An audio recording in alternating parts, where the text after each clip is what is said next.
Awesome.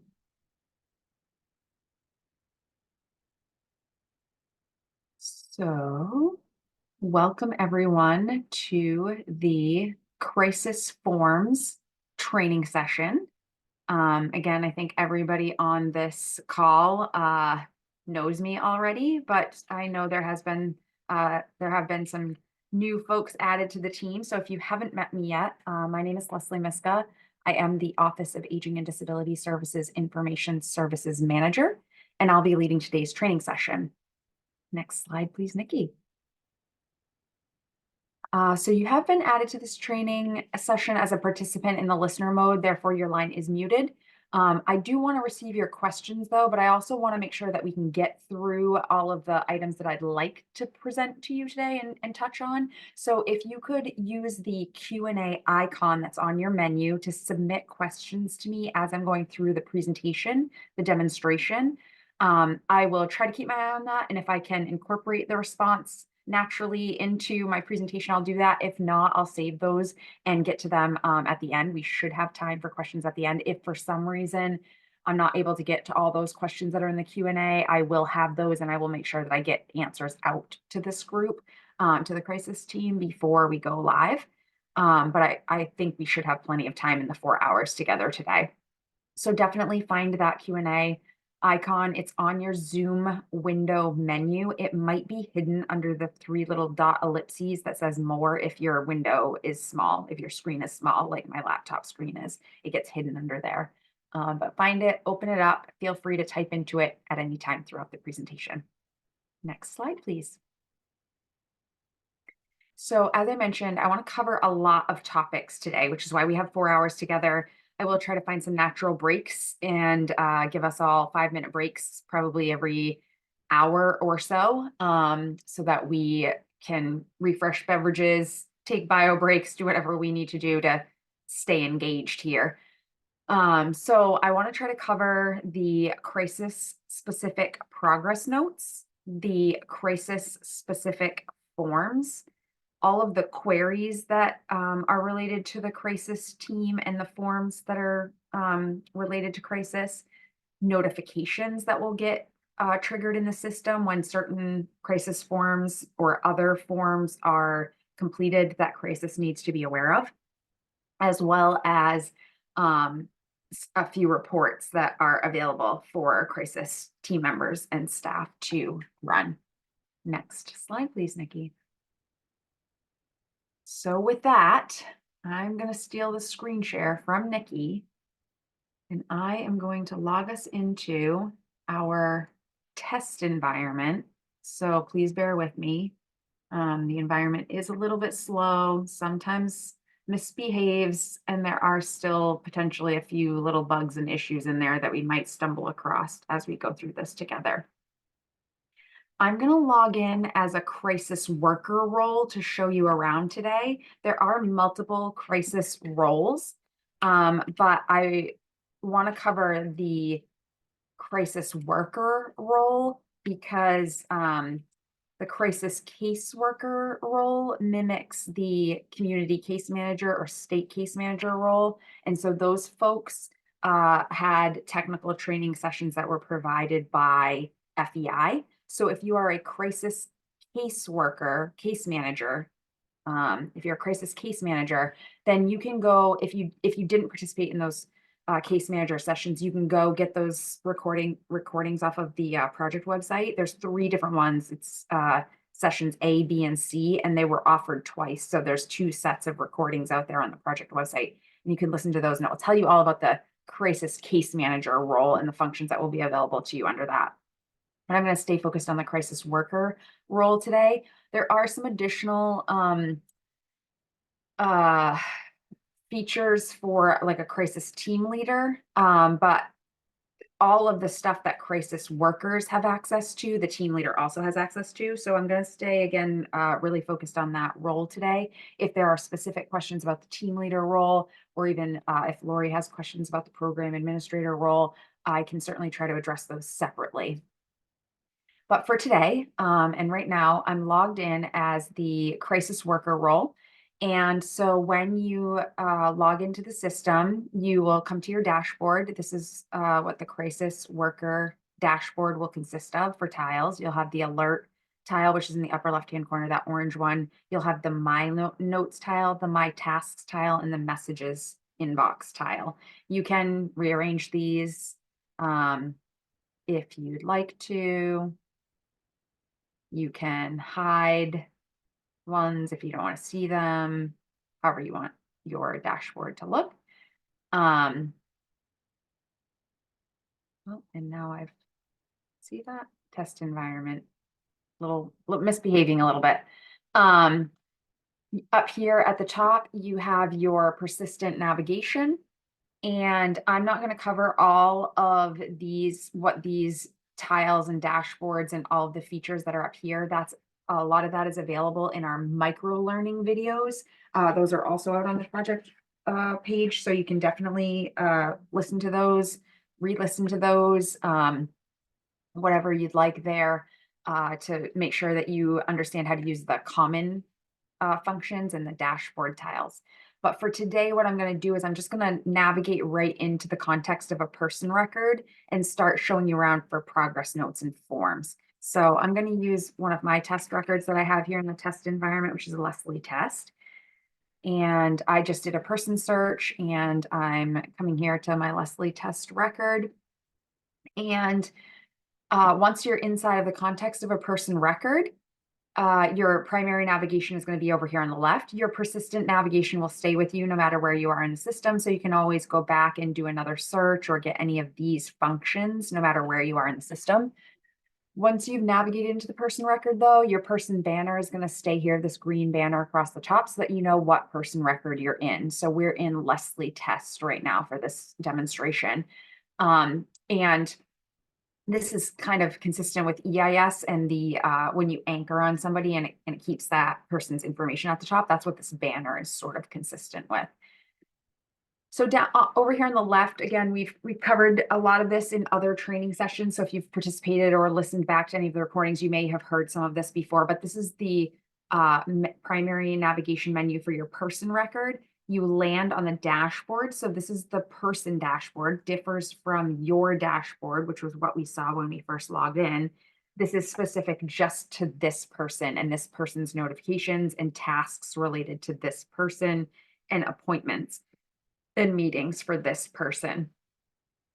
Under that, you have the person summary. This is sort of the equivalent of critical information in EIS. It basically pulls together some of the important pieces that you would need to be able to see. This is a page that the crisis team will probably rely on pretty heavily because this is where any of your critical alerts are going to be. So like if somebody goes missing, a critical alert will probably be put in here to signify that. If there are, important details that anybody who's serving the person needs to know, they might be put in here under critical alerts. In addition to that, this page will collect some of the higher priority or important pieces of information about the person. So in most screens and Evergreen forms modules, you usually have this little toggle icon in the upper right-hand corner here. When you navigate there, it's usually hidden. So you can just click it to open it up. This is called the quick scroll menu, and this allows you to like quickly jump around to different sections without having to scroll and scroll and scroll. Some forms are smaller, some pages are smaller, but some are extremely lengthy. And so using this will make your life a little bit easier. So again, critical alerts will be in here. Critical information will be in here, which is the active emergency contacts, including powers of attorney, if there are active contact records for that. Their emergency level. So if they're level 1, 2, or 3, it will tell you what that is here. Their alerts, what types of alerts they might have. So safety, environmental alerts, those will show up here. Any active alerts will show up here. If they need an interpreter, that information will be in here. Their end of life orders will be showing up here. If they're actively receiving public or private guardianship, those details will be here. So this Leslie test, I don't have it set up for public guardianship, but I did add a private guardian as a contact to the person record when I created this. So it's showing me, and it shows me up here in the banner that Leslie Test is under private guardianship, and it shows me that specific contact information right here on this page. So I don't have to go to the record and scroll through all the contacts to find her guardian. It's right here for me. Health information will show up here too. So anything that's active for allergies, medications, diagnoses, all of that is going to show up. Only active stuff will show up here. You can get all of it under the health information, but the active stuff will show up here for you so that you have that at your fingertips. And then there's also this crisis section that will list any active safety devices, active behavior management plans, and if there's a crisis contact note. I don't know why that's, I'm going to take a note on that. I don't know what that is.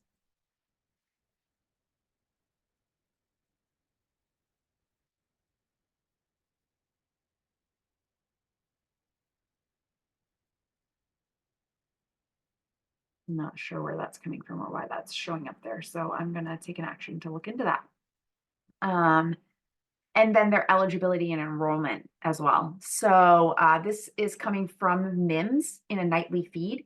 So this will be up to date as of the first thing every morning. So like if classification gets entered in MIMS today, it won't show up in Evergreen until tomorrow morning. So there's a nightly file process that runs, and it will sync everything up each morning. But it's pretty close to matching MIMS. It's just maybe 1 day lag. And so it will tell you if the person has financial eligibility or program eligibility classification. So in here, this is just telling me that they were found medically eligible for DD services. So you can see that up here as well. You can see that this person is DD eligible, means that this person record has gone through the intake and eligibility process, and that form was scored as medically eligible. And so it updated my status to DD eligible. But if this was attached to MIMS and then this person had gone through the person-centered planning process and was classified on like section 21, it would actually have a program classification for main care section 21. Actually, here we go. Oh yeah, this is the wait list. So this person made it through intake and eligibility, and then they applied for main care section 21. Main care section 21, and also applied for main care section 29. So that's what you're seeing here. Program management refers to, I'm also going to look into that too, because I don't know why it says classification above that one.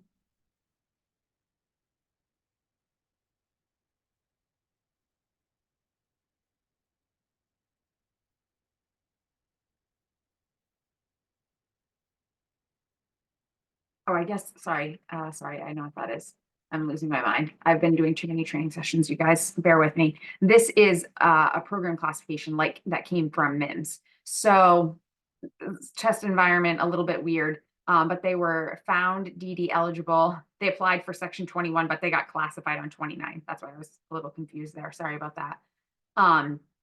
So this is what the program classification will look like from MIMS.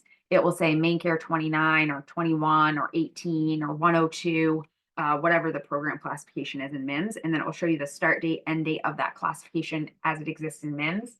And then if there was any additional description or note, it would show up there as well. So that's the summary. You guys will probably use this a lot because it's going to be easier for you to find those critical pieces of information than going to the record and scrolling through all of the contacts, all of this information that's on the person record.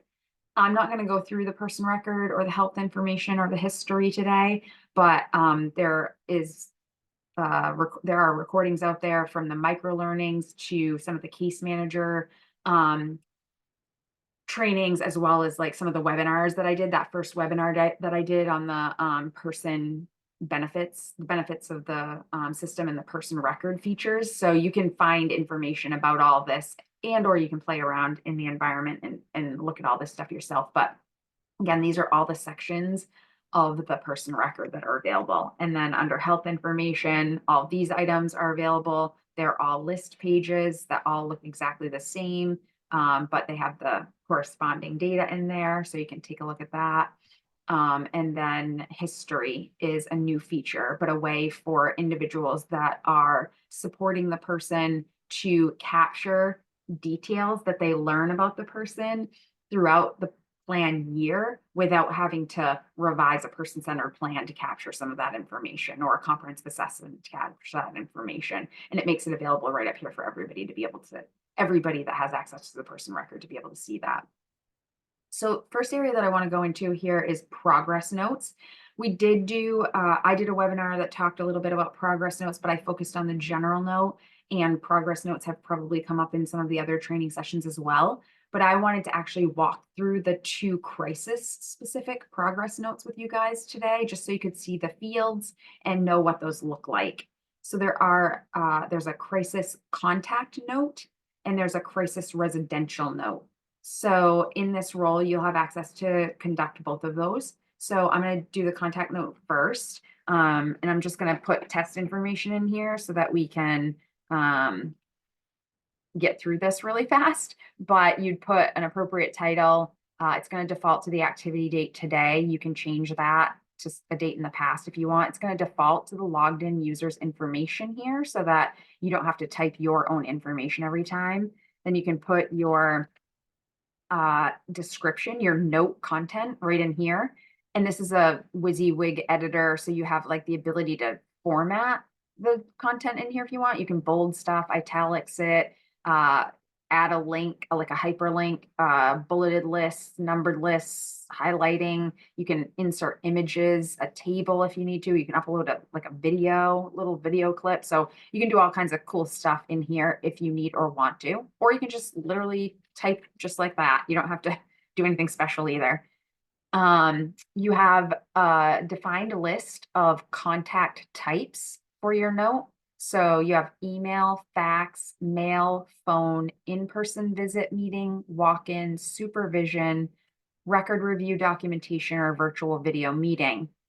If you select in-person visit meeting or virtual video meeting, you will get an extra step in the stepper to assess the safety of the person. All the other types will not give that to you. I'm going to select that so you can see it when we go through here.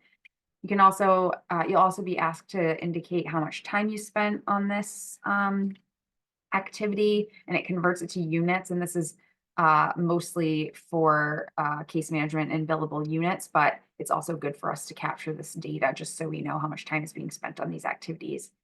So again, you save once you get to that. That's step 1.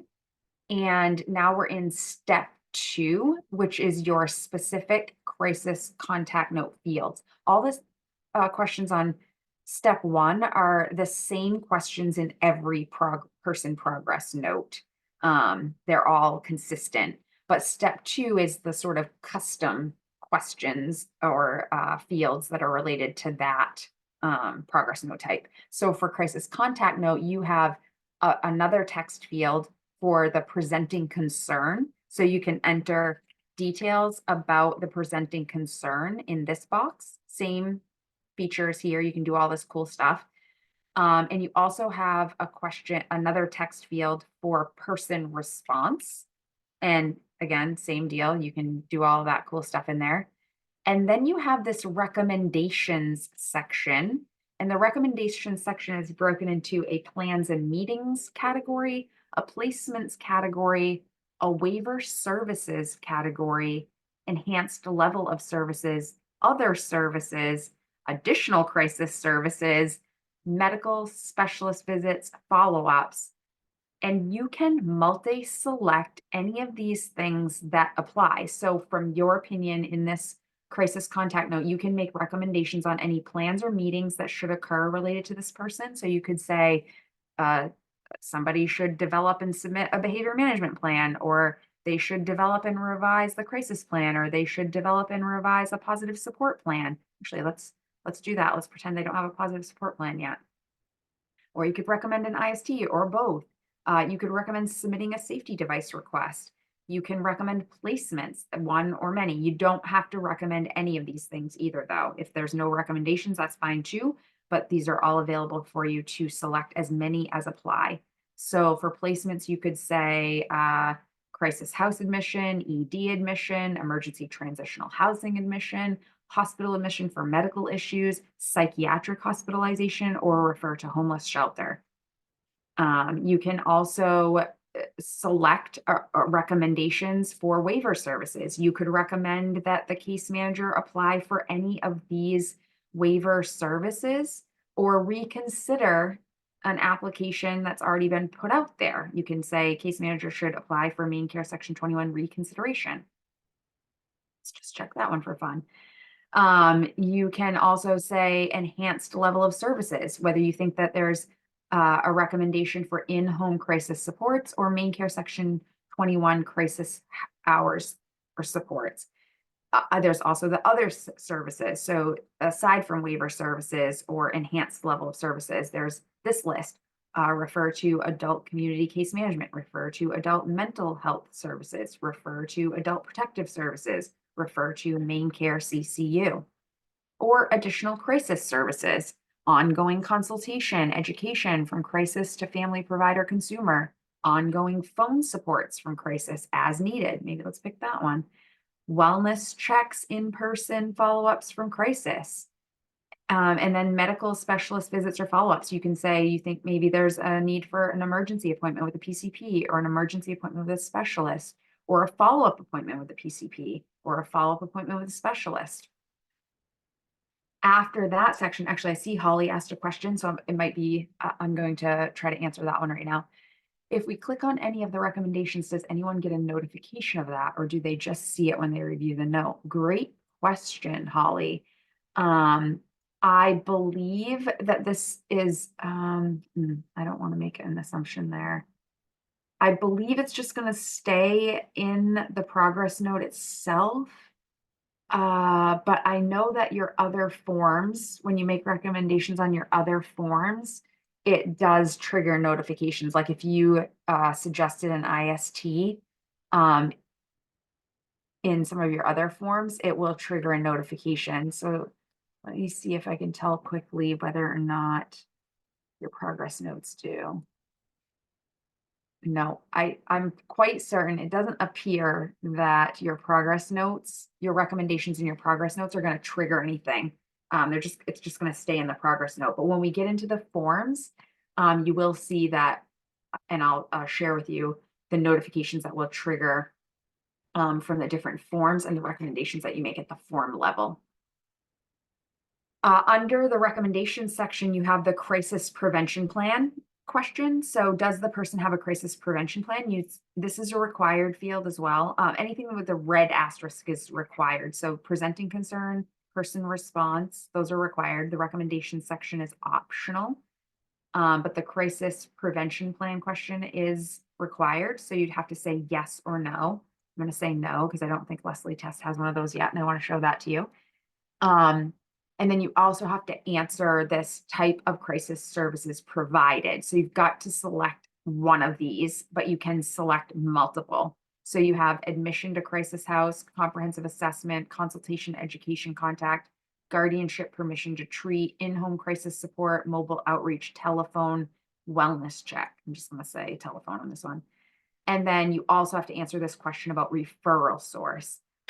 Did it come from Adult Protective Services? Did it come from an advocate, the case manager, the client themselves, or the person themselves, an emergency room, a family member, a guardian, an in-home provider, a landlord, a law enforcement person, a mental health crisis program? Is this question not applicable? Nurse, other community provider, physician, social worker. So let's just say it came from the case manager and hit save. And then again, because I answered the contact type of in-person visit meeting, it's giving me this third step, this safety assessment step. If I had picked phone, which I should have based on my answer on step 2, I would not see this step 3 in the note. But anytime you pick in-person visit or virtual video meeting, it's going to give you this. And it's 2 questions, multi-ask, multi select. They are required, and they are consistent with the Adult Protective Services structured decision making safety assessment. So they're asking you if during your meeting you um, observed any factors affecting vulnerability or any factors affecting safety. So you can select multiple, or you can say none of the above apply. So if you did not observe anything that you felt was a factor affecting vulnerability, you can say none of the above. And if you felt you didn't see anything that was affecting safety, you can also say none of the above. But if you felt like you did see one of these things, so under vulnerability, you have another person has access to the person's finances or resources, diminished physical functioning, person is isolated or has limited formal, informal support network, significant medical disorder, whether diagnosed or not, significant mental health disorder, whether diagnosed or not, significant substance abuse disorder, whether diagnosed or not. You can select one or many of those. If you did select one of those, it's not going to let you select none of the above apply. So you can see here, it grays it out and it makes it not selectable. So in order to select none of the above apply, you have to pick just that one. So if you've already selected something, but you didn't mean to, you just click it again to uncheck it and make that available again to you. And then under factors affecting safety, you have caregivers answering all questions directed towards the person. Other current factor affecting safety is present. Person appears to be sexually abused or exploited. Physical living conditions appear to be hazardous. The person appears to be injured.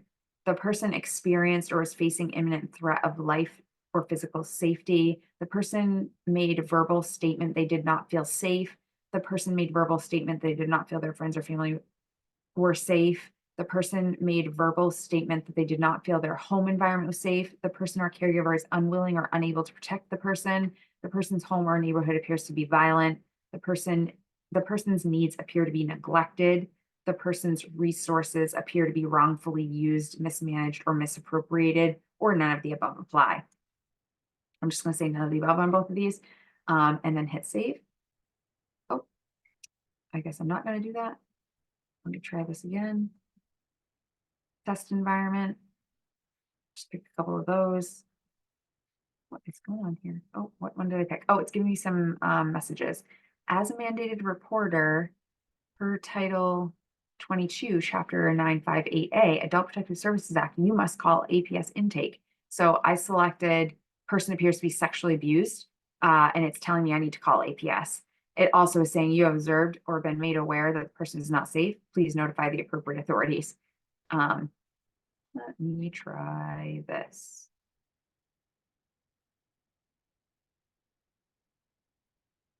Oh,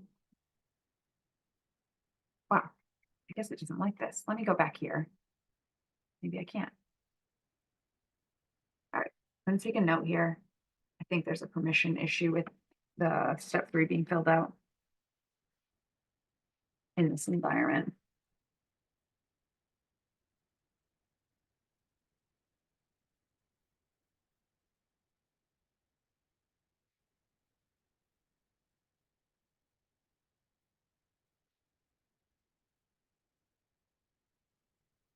And I see that Jessica also asked a question, so I'll answer that and then I'll just try to clear this out and start again.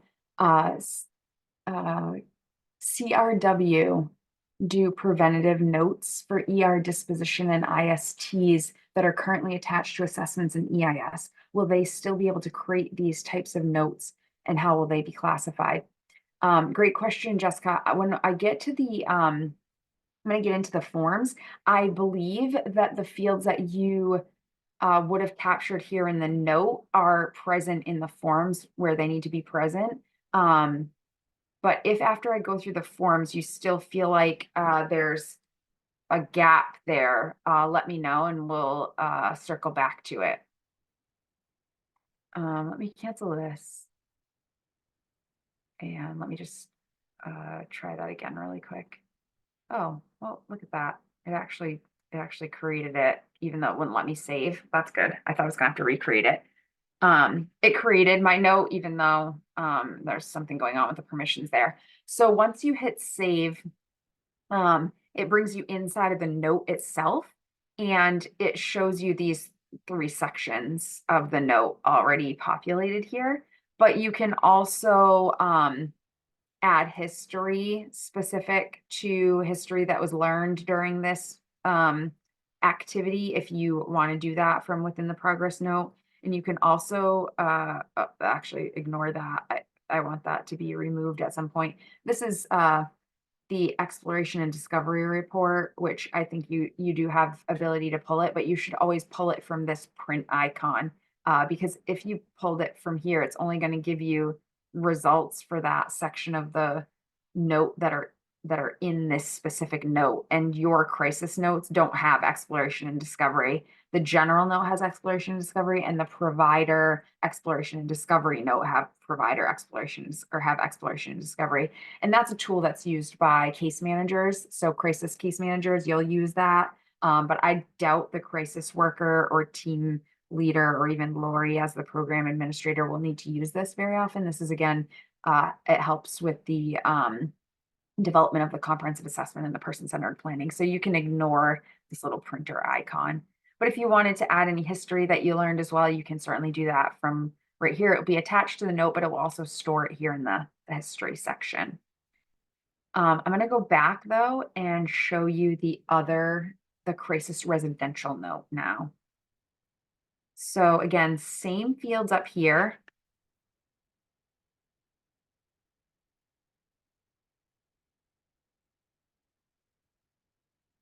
I'm not going to do that step 3 on this one. We'll just say phone. We'll say 1 hour, 15 minutes. Hopefully you're not on the phone for 1 hour and 15 minutes, but maybe you would be. And then it's going to give me the custom fields for the crisis residential note. Again, red asterisk means you have to fill it out. So everything on this page has to be filled out.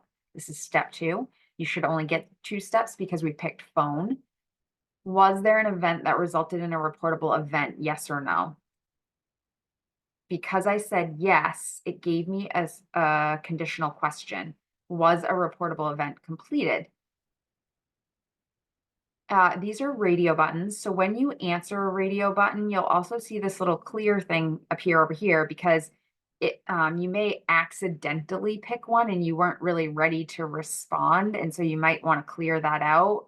And then before you move on, you do have to answer it, but you can clear it if you want to. You can also, if you answer it, you can just select the other one.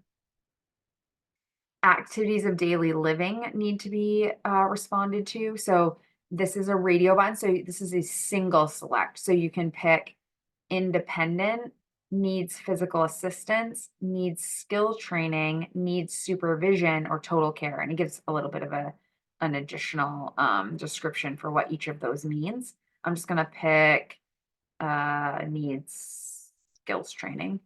And then under diet, you need to indicate if they have a good appetite, poor appetite, or they refused. They refuse to eat, I think that means. So let's say poor appetite, activity participation, independent, refuses to participate in activities or with a prompt. So let's say with a prompt. Sleep pattern. This is a multi-select whenever you see these little boxes. So we can say, didn't sleep, nap during the day, restless throughout the night, up to void. So let's say this one, most people do that in the night these days, at least I do, Lord knows. And let's say restless. And then assaultive, yes or no. Say no. Self-abuse, yes or no? Let's say yes. Suicide ideation, yes or no? Homicidal ideation, yes or no? Medication compliance, yes or no? And then once you've answered all of these for your crisis residential progress note, then you can hit save. And again, it will bring you directly into the note that you just populated, and it will show you everything that you answered and that it's stored there.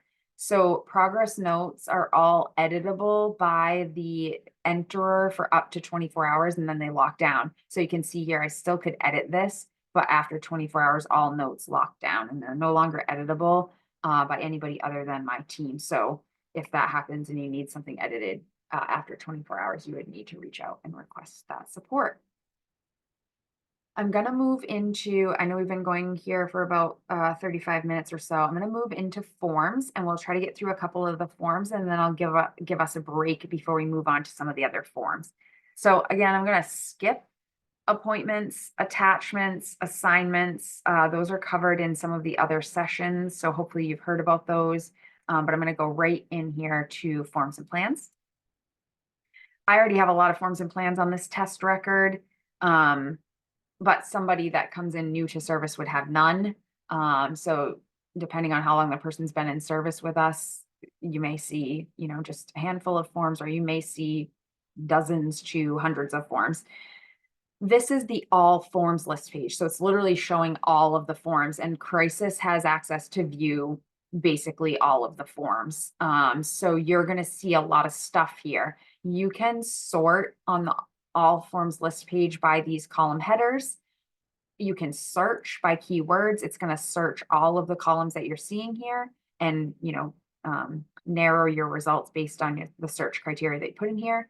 You can advanced search for forms. So you can give like an actual ID, or you can pick a set of forms that you're interested in. This is what's called a dual list. So if you select forms, it's going to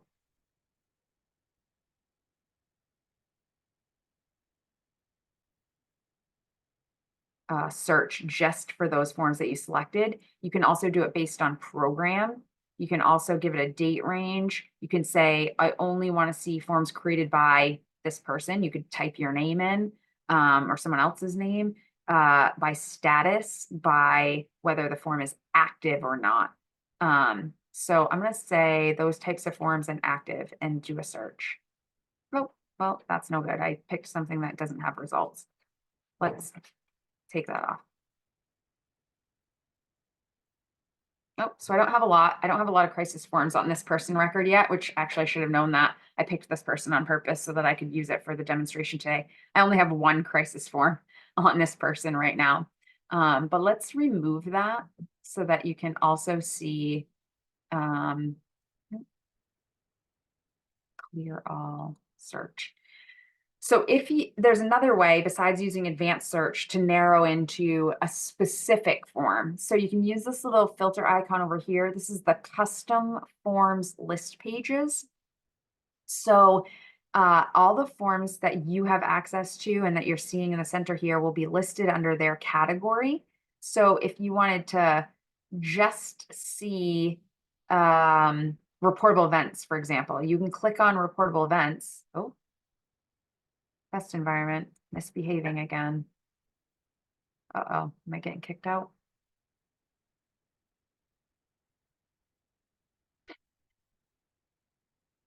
Ruh-roh.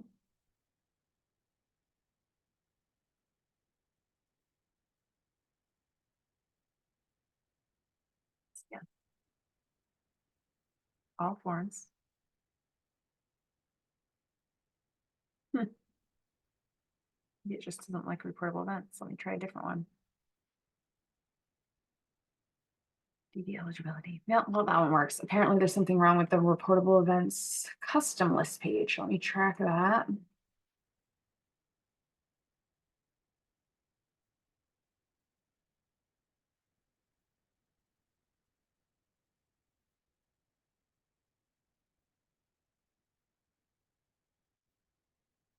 But so I clicked on DD eligibility, and so now I'm on the DD eligibility form list page, custom form list page. So it's only going to give me DD eligibility forms, but it would give me all the DD eligibility forms. I only have one of those on this person record. I wanted to do reportable events because I bet there's a few of those. Let's see if there's a few grievances and appeals. Oh, we don't have access to that.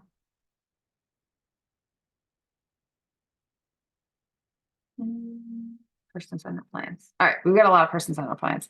So you can see here, I clicked on person-centered plan. This is the custom person-centered plan list page. All person-centered plans here. The active one is at the top. So this is the effective plan or the active plan, but all of the previous versions of the plan are available here underneath, and they all have the active no status, but it can tell you, whether they made it to completed or they got closed because they were created in error or something like that. All right, with that, you can create new forms from a custom page or from the all forms page. So I'm just going to go back to the all forms page here, and I'm going to use my plus new form button. And I'm going to go through, there's a lot of forms, but I'm going to go through the ones that are specifically built for crisis staff and that crisis workers would fill out first. And then we'll talk about some of the ones that will get completed by and submitted by other users, but that you'll get notified on. So the first one that I'm going to do, and this is probably in no particular order, but the first one that I want to show you is the post-crisis review.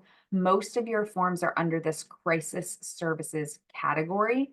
There might be a couple that are under like case or care plans or some other category, but most of them are under crisis services. This is the test environment. So there's some that are not actually forms in here, but all of the ones that I want to show you should be in here as well.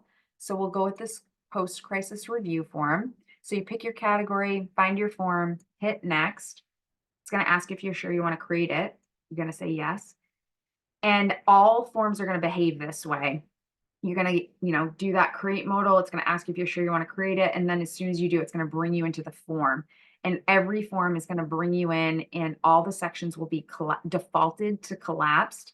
Your status is almost always going to be in progress. There are a couple of forms that have a different first status, but typically it's going to be in progress. Most forms will give you the completion requirements right away. There are a couple that you don't get it until you've made it through certain workflows. The completion requirements will show you which sections of the form have required fields in them that need to be filled out. And you know that they still need to be filled out because it has this little circle with yellowish orange color with the dots. And then once you've completed it, it will turn to a green check mark. All forms have this expand all, so you can expand all the sections at the same time, or you can do them one at a time. And all forms have this little edit toggle so that you can see all the sections of form. This one's only got 2 sections, so you might not need the toggle in this case. And you might not need to use expand all because it's not very long, but I'll just do that. And I'm just going to simply go through these forms and show you just the fields that are available in there and not dive too deep into these. But if you do have questions, pop them in the Q&A. I'll try to answer them. But I want to try to get through all the forms in the time that we have together. So I'm not going to try to get super deep into these, but hopefully I'll get deep enough that I answer a lot of your questions. So when you hover over a section, you should get the pencil icon. You can click anywhere in there. It's going to open up the edit modal for that section. Required fields will have the little exclamation mark inside of the circle in this orangey yellow color. And so I'm going to answer required fields in here, and then ones that are not required, I'm going to skip over. But well, I mean, I'll tell you what they are, but I'm not going to probably populate them just for time's sake. So what type of a contact was this post-crisis review? Was it an in-person visit or was it a phone? Let's say phone. What was the location? Call. How has the person been doing since the last contact? Good. Whereas what actions were taken, notes and need for continuing contact referrals, interventions. I'm going to say notes, and then I'm going to hit save there. And then here is your recommendations again. So just like your note, your post-crisis review form has the same set of recommendations. So you can select all that apply in plans and meetings, placements, waiver services, enhanced level of services, other services, crisis services, medical specialist visits and follow-ups. They should be exactly the same as the ones that I just read off to you in the progress note. So I'm not going to read through all of them again, but this is where getting back to the question that came in from Holly, If you said IST in this post-crisis form, it's actually going to trigger a notification to the case manager that you're recommending an IST. I'm going to go through the forms first, and then we'll come back to notifications, and I'll tell you about all the different notifications that trigger from which forms, just because it's a little bit easier for me to do it that way, but hopefully that will still give you the information that you need there. None of these fields are required. So I don't need to check any of that stuff. I can leave the recommendations section completely blank. And you can see here that I've answered all the required questions that were in the post-crisis review section because my completion requirements turned to these green check marks. And now this is all green. So now I can actually complete this form without doing anything down here, but I could put recommendations in there if I wanted to. So in order to complete it, you literally just use this complete workflow action. This is your workflow status bar, and workflows that you have the ability to use will be present in here. I'm going to complete this, but first I want to show you this close modal. So close is available in some forms, and close is only used if you accidentally created a form or you created a form and the person withdrew from their services before that was finished or needed to be finished, or the member passes away. You might close the form for deceased reasons. I'm not going to do that right now because I don't want to close it. I want to complete it. But you could select one of these and then you can give a little additional comment if you want to, if you need to close a form. You should not leave forms in progress status. The only reason for that is a lot of forms trigger notifications or they show up on queries or reports if they're in the in progress state. So if you create one in error, you really should close it out and say that you created it in error. Or if the person passes away, the case manager or yourself, you might go in and close things out. But if they're in a completed state, they'll drop off queries. They'll only be on the appropriate reports that they should be on. So as long as it's set to complete, that's fine. Just don't want to leave it hanging in progress status forever. So I'm going to set this one to complete.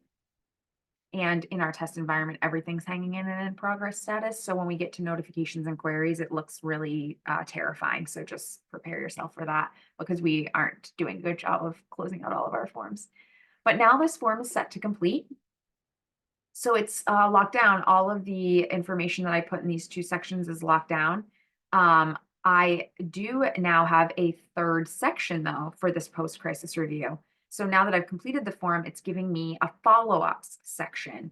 So now I can do my subscribed follow-ups or prescribed follow-ups for my post-crisis review. And I can do that by using this multi-add follow-up button. So it's going to pop up the modal for me and it's going to ask, am I doing my 24-hour, my 10-day, or my quarterly follow-up? So let's start at the beginning, 24-hour. It's going to default to today's date when I add the follow-up, but I can change that date if I need to, like if it was in the past. I'm going to leave it today because I created this form today, so it's not going to let me put it in the past. And then it should apply your staff member name here. So I'll look into that as well. But and then you have to answer the question of the contact type. Was it email, meeting, or phone? I'm going to put phone. Actually, I'm going to put meeting. I can put both if I wanted to. This is a multi-select. And then who did you contact? The person, the provider, or the case manager? I'm going to go with person, which was a required field, so it turned green for me. And then if you have any additional comments for your follow-up, you can add those here. And then you can go back, you can edit this, you can remove this if you added it by accident. I don't think you'd get that far by accident, but you can edit it and then you can add another follow-up. So then you can do your 10-day when it comes time to do your 10-day. You can say that one was by phone. You say it was a person. And then when it comes time to do your quarterly, you can come back here and do the quarterly. And you can do that one in person and testing. And I spelled testing wrong. So you can edit that.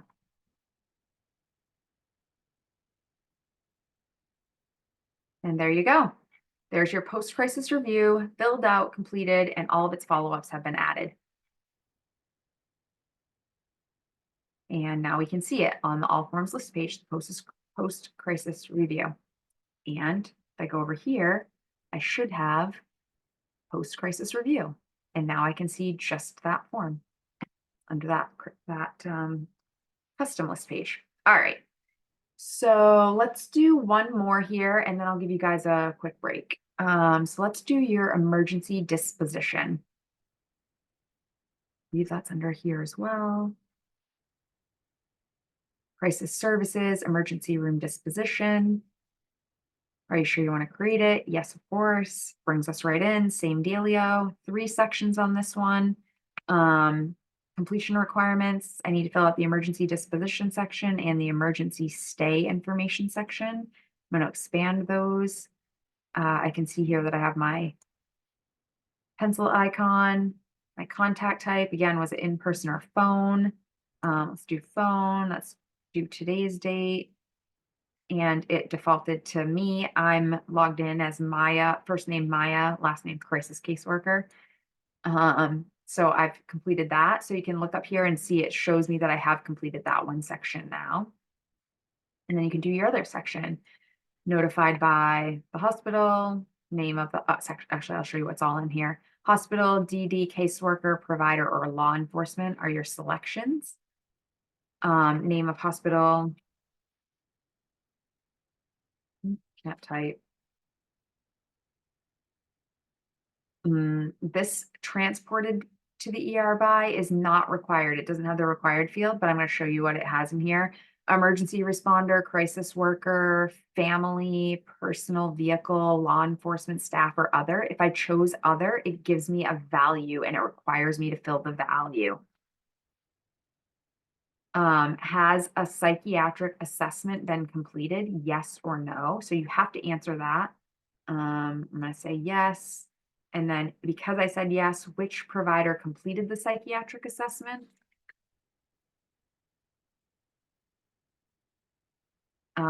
Location of the person during the psychiatric assessment. I'm going to put the emergency room, but it also has options of residence, jail, or prison, or other. If I select other, it's going to give me another one of these value fields that I need to fill out.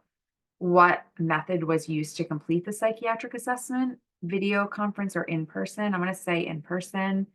Presenting concern. So again, this has little boxes. So this is multi-select. You can select more than one of these things. So we have anxiety, agitation, extreme anxiety disorder, which is PTSD, OCD, phobia, assaultive, drunk or under influence of drugs, over medicated, elopement, hallucinations or delusional, mood disorder, bipolar depression, mania, personality disorder, psychotic disorder, schizophrenia or delusional, refusing days of medication, self-injurious, substance abuse, transported by police, brain injury, or other. So I'm going to say anxiety disorder,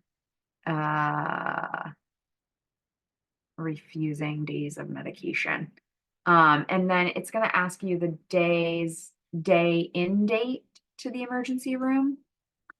Most date fields have, or all date fields, I believe, have this little date picker. So you can just come in here and pick the date rather than typing it. You can still type it. If you type it incorrectly, you'll get a little error message. I tend to do that all the time because I forget to put my zeros when I pick like January or when I type January. And it tells me that I did the wrong format and then I have to go back and type it. You also can put the time in here. So let's say 8:45 a.m. And then let's say the day out is yesterday and it was 3:20 p.m. And then the system is now going to calculate the length of stay in hours for you. So it just took this and did a calculation to tell me that the person was in the emergency room for 534 hours. I know that that is possible. Hopefully that's not the commonplace practice. And then you can say where they were discharged to. So your options are RCU bed, CSU bed, DD crisis bed, emergency transitional house bed or ETH bed, detoxification unit, home with crisis stabilization and referral for mental health follow-up, hospitalization, respite services, shelter, other. If you choose other, again, you're going to have to be giving some sort of description, and then you'll have to specify the location here.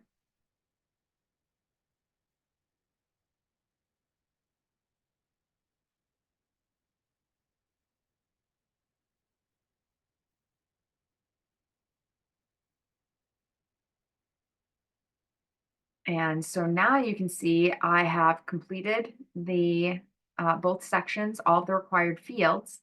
I still have my follow-up section down here, but I'm not ready to do my follow-ups yet because I just created this form. So I would complete it first. I can close it again, same reasons. I'm not going to open that one up for you, but I'm going to complete it first. Upon completion of the emergency room disposition, you will no longer be able to make updates. Are you sure you're ready to complete? Yes. I can still do my follow-ups though. But I cannot edit these other two sections now that I've set this to complete. But again, I have a similar set of follow-ups for my ER disposition. I have a 24-hour, a 10-day, and a 30-day. Add my 24-hour. I'm going to use today's date. See, it does default to me because I logged in to do this follow-up. So if it's different crisis worker that needs to do the follow-ups, they can log in and do the follow-ups, and it will put whoever it clicks this little add follow-up, it'll apply their name to this follow-up. And then again, contact type, email, meeting, phone, let's say phone, who did you contact? Let's say person, and then you can add comments. And same thing, they're all gonna look the same again. You can do 10-day, same questions. You can do 30-day, when it comes time for that, same questions. I'm not gonna go ahead and do that. We've been at this for a whole hour. You guys are doing great hanging with me. I'm gonna give you guys just a little 5-minute break. I'm gonna stop the screen share here. We'll take a little 5-er and then come back together at 2:05, and I'll pick up with the crisis housing assessment form. So thank you guys so much. I'm gonna mute and turn my video off for just a minute and refill my tea, and I'll be right back. And I will steal the screen share back.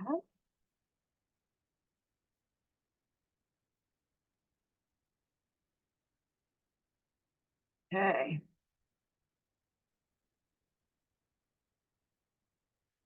All right, so as promised, we will pick up here with the crisis housing assessment. So this is called the crisis functional needs assessment in EIS. So hopefully that will help give a little bit of additional context to what this form is or intended to replace. So again, crisis housing assessment. There's several forms that sound very similar in here, but currently called crisis functional needs assessment in EIS. Yes, we want to create it. It's going to create the form for us. So this one has more sections. So this little toggle might become helpful here. This is going to show me all the sections and subsections that need to be filled out in order to set this to complete. And I can expand all. So in this form, several sections get pre-populated, or data gets pre-populated in several sections. And that data is going to be coming mostly from some of these other tabs or areas in the person record. So this first section, person demographic information, it pre-populates from my person record. So again, we're creating this form for Leslie Test, so it puts Leslie Test's name on there. I apparently have not put a phone number on the record for Leslie Test, so it doesn't have one here. So if we wanted the phone number to show up, we'd have to go back, add that to the record, and then create the form so that it would show up. So we'd have to close this form and say that it was done in error and then create it again after we've added the data. Date of birth. So I have a date of birth and my person ID. That's all just displayed for me from my person record. Same thing here, person's primary contacts. So this is just displaying for me my assigned case manager, who is Jesse CCM, their phone number, their email address, and the agency that they're associated with. And because I'm under private guardianship, it's also just displaying for me my private guardian contact information. So it's my mother, so there's no organization associated with her. But if it was a public guardian, it would have Department of Health and Human Services here, or ODES, and then my guardian's phone number. So again, nothing that you have to populate in there. It's just pre-populating for you with that information. These are the sections that you'll need to fill. So referral information and behavioral information and crisis information, and medical and recommendations is optional again in this form. So there's still going to be some stuff that does display in these sections. So you can see here that my living arrangement is displaying for me because it's on my person record that I live alone. Also displaying for me here is that the services the individual is currently receiving. I'm classified on main care section 29. So it's displaying that for me. And it's also giving me the person address, 41 Anthony Avenue in Augusta, Maine. Also that this is a temporary address and that this was my private residence. So that's how my address, my active primary address is set on my record, and that's what's pulling in here for you. But let's click anywhere in here. Again, it's going to open up the edit modal, and we'll go down through these questions. So referral source, you have hospital, case manager, jail, prison, homeless shelter, residential provider, or other. Again, anytime you select other, you're going to get one of these other text fields, so you can describe that. So let's just pick case manager. Reason for referral, admission to crisis bed, need for emergency transitional housing or crisis bed, transfer from crisis to emergency transitional housing, or other. So let's say need for emergency transitional or crisis bed. Current living situation, they're in the emergency room, they're in a family home, they're homeless, they're independent in their own home or apartment, a psychiatric hospitalization, shared living, a shelter, or waiver home. Let's say shared living. Supports, with supports or without supports. Let's say without. Is the individual's current living situation safe? Yes or no? Let's say no, just for grins. Explain.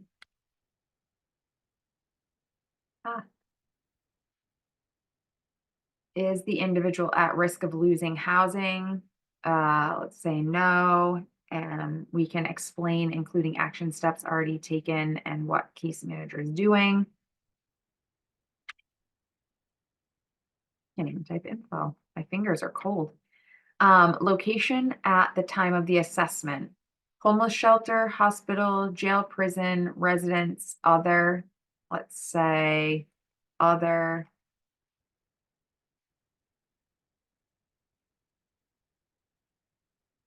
Services the individual is eligible for. So this would be like if they'd been actually gonna take a note of that because I think it should show that I'm DD eligible, but also like if I had been through the brain injury service, I think that should show up here as well.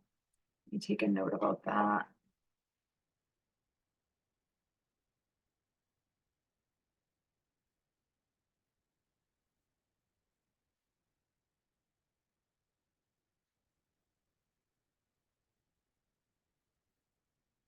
And then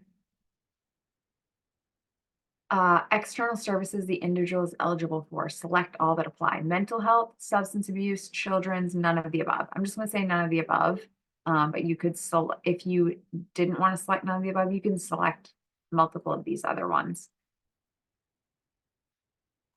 My services are already showing here for me. Other services the individual is currently receiving, select all that apply. Mental health, substance abuse, children's. This is optional because they may not be receiving any of these, so you do not have to check any of those.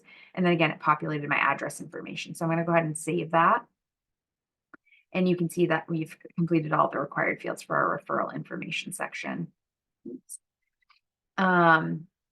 So then I can move on to the behavioral information section.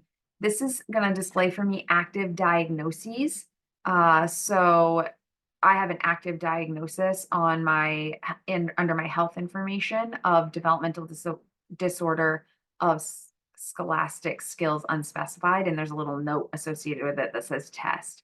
It's also going to display for me risk behaviors that came from the comprehensive assessment. So this is what's called a quick view. So you can like click on this and it opens up the risk behaviors section of the comprehensive assessment, the active comprehensive assessment, which is the most recently completed comprehensive assessment.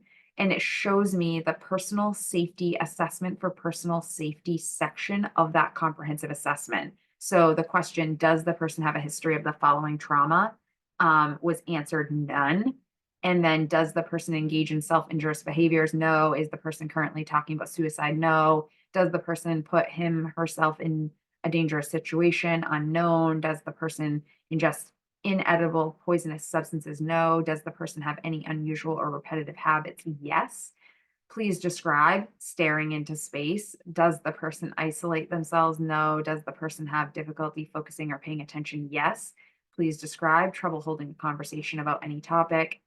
Has the person taken on caregiver parental responsibilities that have impacted their functioning? No. Does the person exercise caution while interacting with strangers? No. Please describe will interact with anyone without caution. Engagement in healthy relationships, independent. Avoidance of physical danger.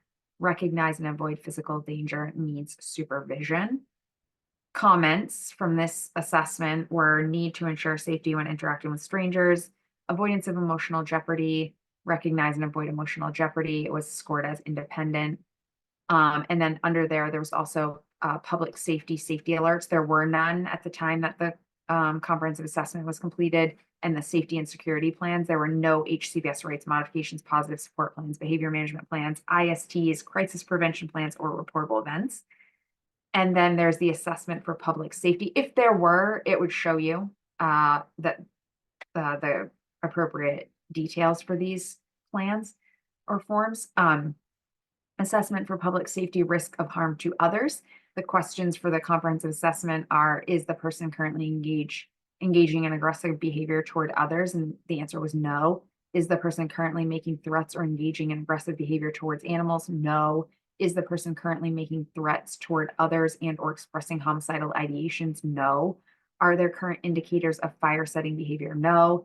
And then you have your risk of sexually problematic behavior.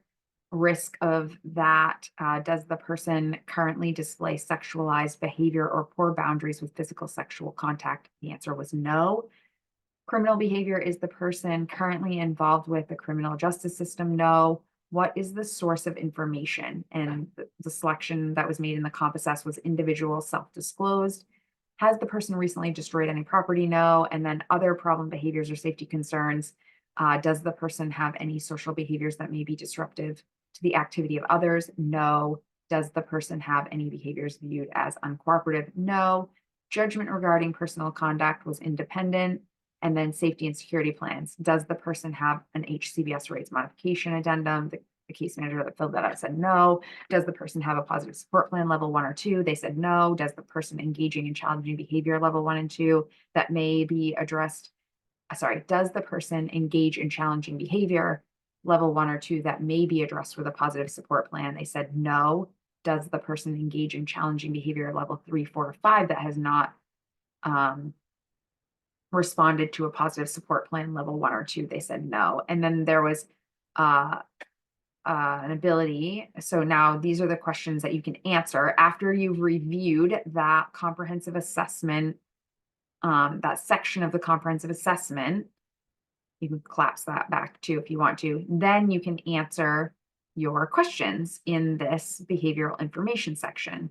So you have an optional field to key directly into this form any behaviors that you wanted to key into here. The other ones are just displaying all the stuff I read off was displaying for you from their comprehensive assessment. But if you want to actually type anything in here, you can type stuff and it will be part of this form. And then you can describe reasons for challenging behaviors. This is required. And then you can save that. And then you can see here that now my behavioral information section has been completed. You'll also have displayed for you the summary of reportable events that are in Evergreen for the last month. So again, this is a test system and a test record. There are no reportable events that were added for Leslie test in the last month that would display here. But if there were, they would display here and you could link through to review the reportable events as well. And then individual support team meeting. And there's a link here to an individual support team form. So there was an individual support team form that was filled out and it's showing you that and linking you to that. And then you can click back and it'll take you right back to where you can review it and then you can come right back here. It does collapse all of your sections again. So you do need to go back to your section that you were on, but it brings you right in there. And this date should be populating too. So maybe it wasn't, that form wasn't completed. I didn't pay attention, but this should populate for you for the date that this was created. And then if there was a positive support plan uploaded, it looks like there was. It's going to try to open that for me. Yeah, it brings you right to the attachments and then you can find the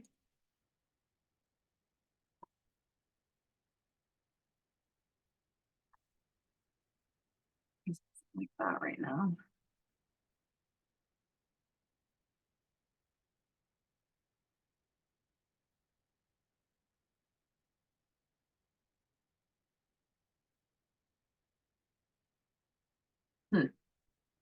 Well, it seems like there is one, or maybe, oh, maybe it's telling me that I can add one. I'm sorry.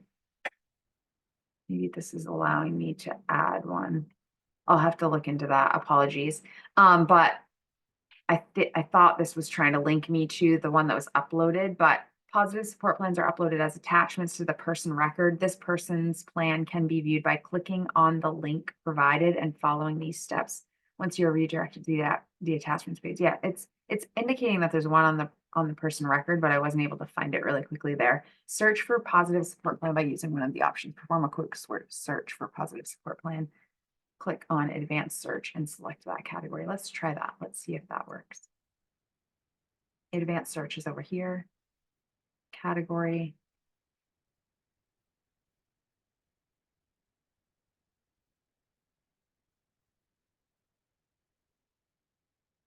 Maybe that's why. Oh, there we go. Yeah, that's weird.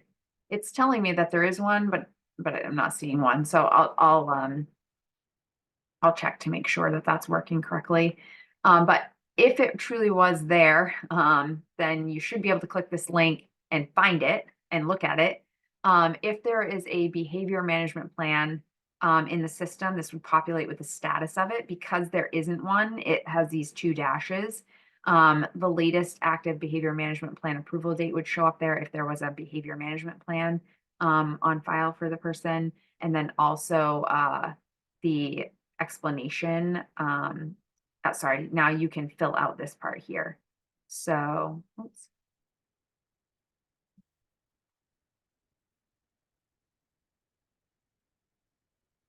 Oh, there we go. Yep. Please explain if behavior management plan is an unmet need. So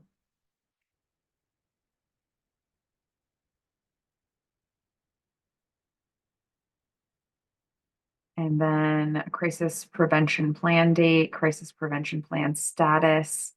If there was a crisis prevention plan already completed, it would show the date here and the status. I guess I probably should have done that one before we did this form so you could have seen that. Sorry about that. I didn't know I should do these in a particular order. I wasn't paying close enough attention.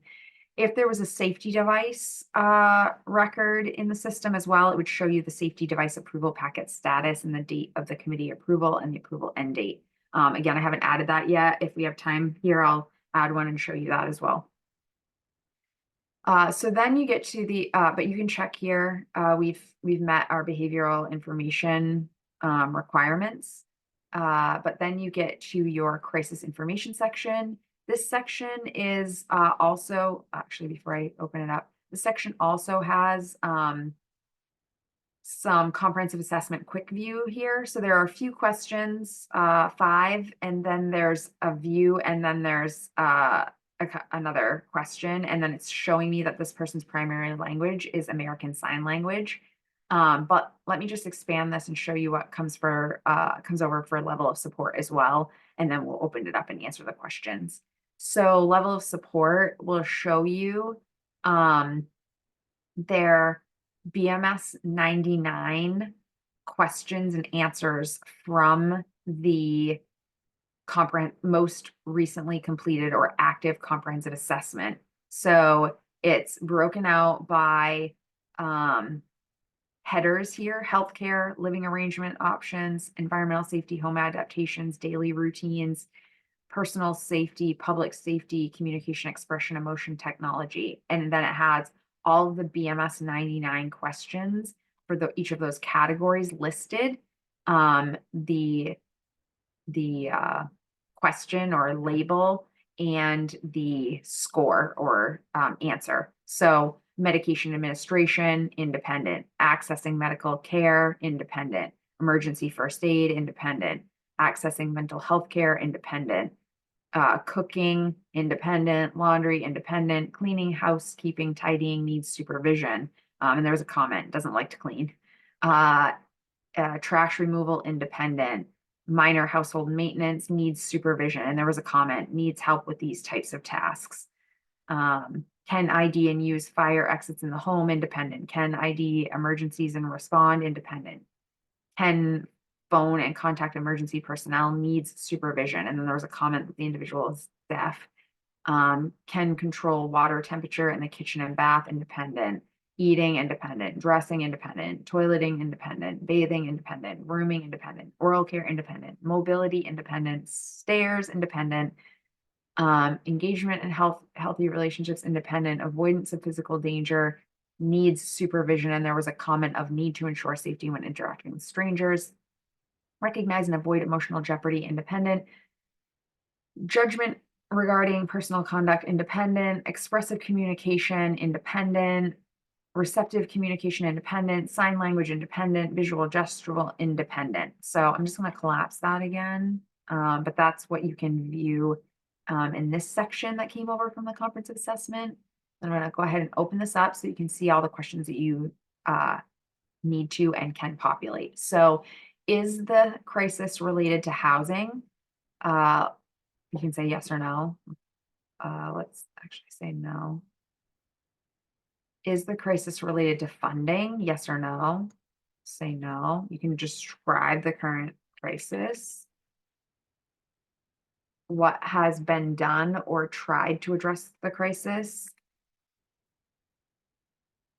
And then current risk behaviors. So this is a required field, multi-select. So your options are aggression, inappropriate social behaviors, risk of fall, risk of self-harm, risk of harm to others, risk of sexually problematic behavior, other problem behavior or safety concerns, criminal behavior, victimization, exploitation, or other risks. I'm going to say other risks.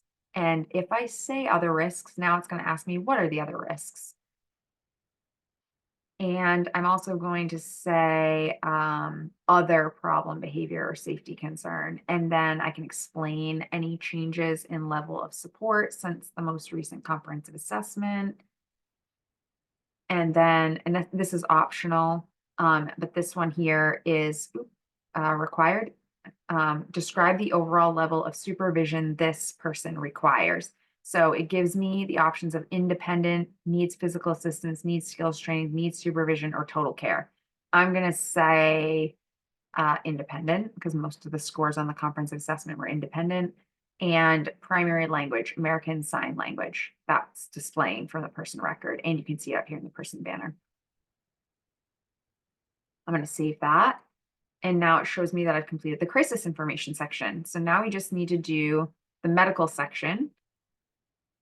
And so this one is showing me critical alerts and active allergies from the person's record. So I have a critical alert of test, and I have allergies of bee stings, pills, sun, and testing. Again, test environment, crazy stuff here. And then I have to describe any additional medical conditions or concerns that I want to describe here.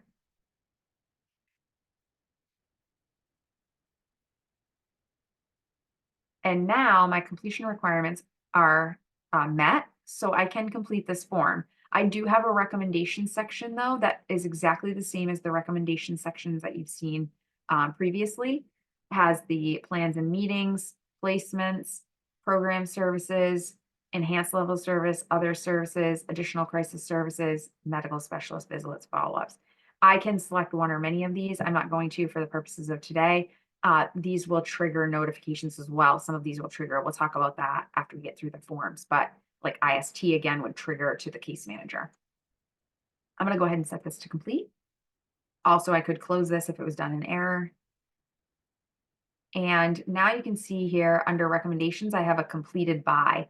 So it just populated and showed that I, as the crisis worker, completed this on this date. I set this to complete. So that's the crisis housing assessment, previously or currently called the crisis functional needs assessment in EIS. I'm going to move on to the crisis prevention plan. This can be completed if it was recommended at an IST meeting. So, oops, it's under crisis services, crisis prevention plan. Yes, we want to create this. Same dealio here, all collapsed, can do this, can expand. There's a couple of extra buttons here for viewing change history and exporting change history. We don't have any change history to view or export right now. So I'm going to just continue on with populating the form. So a lot of these sections are going to display for you as well. So overview, Department of Health and Human Services, Office of Aging and Disability Services. This is our header here, or our, words. Like if we want to print this, it will print on the top there. A crisis prevention plan is intended to be informative and helpful planning tool for consumers, families, and providers to aid in the early detection of an effective intervention during an emergency situation. So again, that's all just going to display for you. Crisis plan is for Leslie Test, and it was created on this date. I don't have any address records available that meet the criteria for coming into this form. I don't have a phone number. My date of birth is 3/1/95 and my person ID is that. So again, pre-populated, not anything you need to fill out. I didn't look at the completion requirements over here. So we're gonna have to fill out the stage of behavior and the supports section of this form. So brief narrative, there is some additional information that displays here for you from the, oops, sorry about that. From the safety and security history. So these are coming from this history section of the person record, and they're items that were added to the person record under the safety and security category, the health and wellness category, the reportable of, and then, sorry, and then it's going to show me reportable events details down here.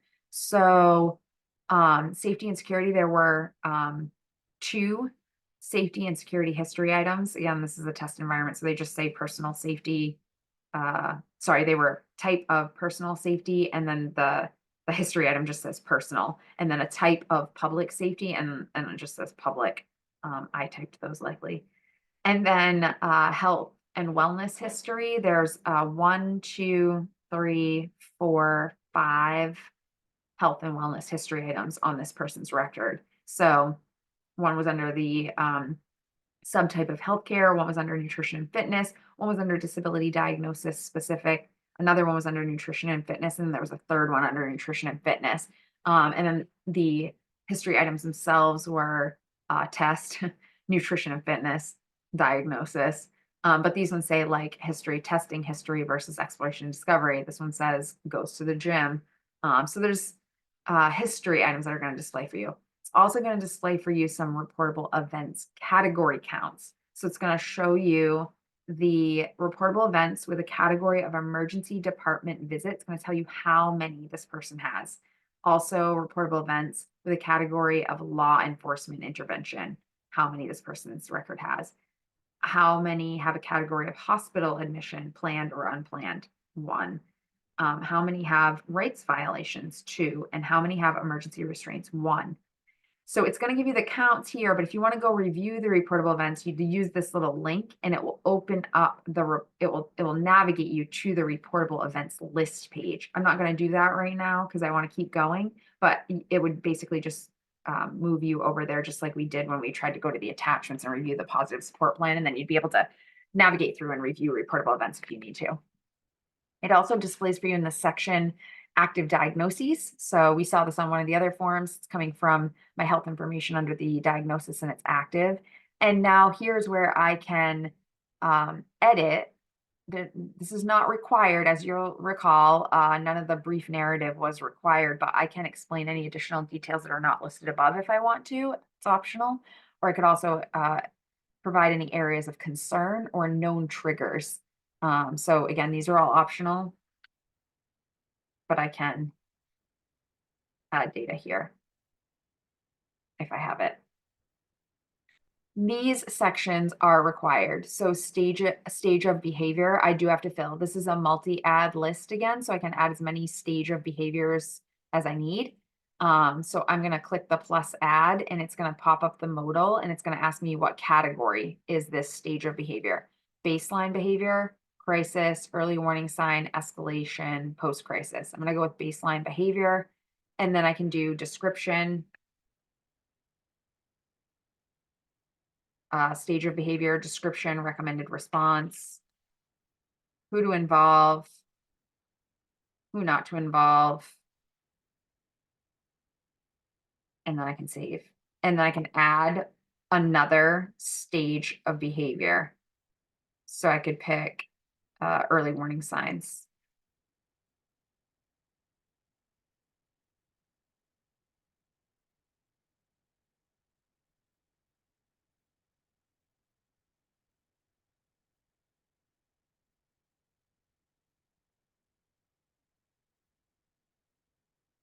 And I can add as many of those as I need to. So this is a multi-add list. I can add whatever needs to be added there.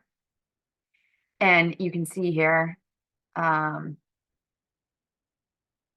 I still have not met that. So maybe there is a requirement to add a certain list of those. Maybe I need to add one to every category. I am not sure. Let me check that really quickly.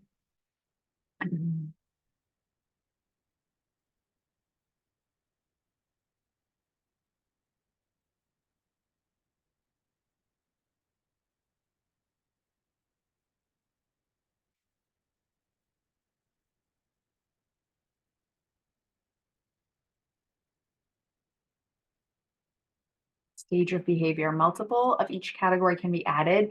At least one of each category is required to submit the form from in progress to pending acknowledgement.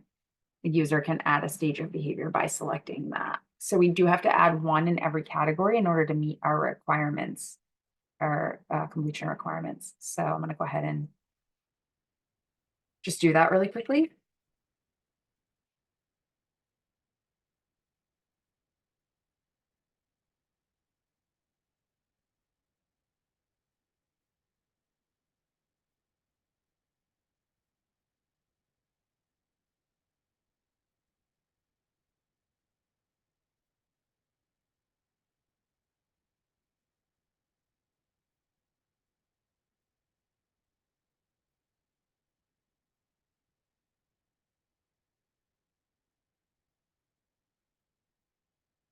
So now I've added at least one of every category. I can add more if there are more, but I've met the completion requirements there.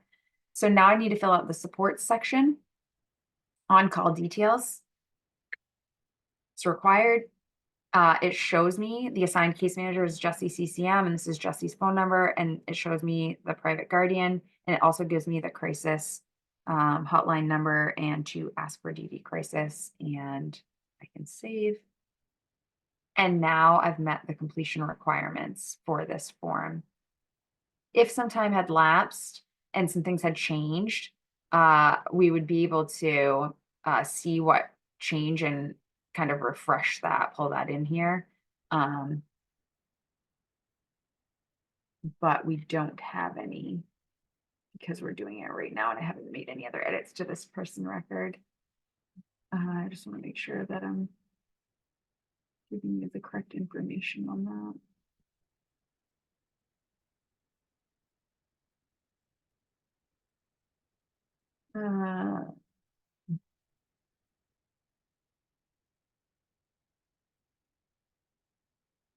Yeah.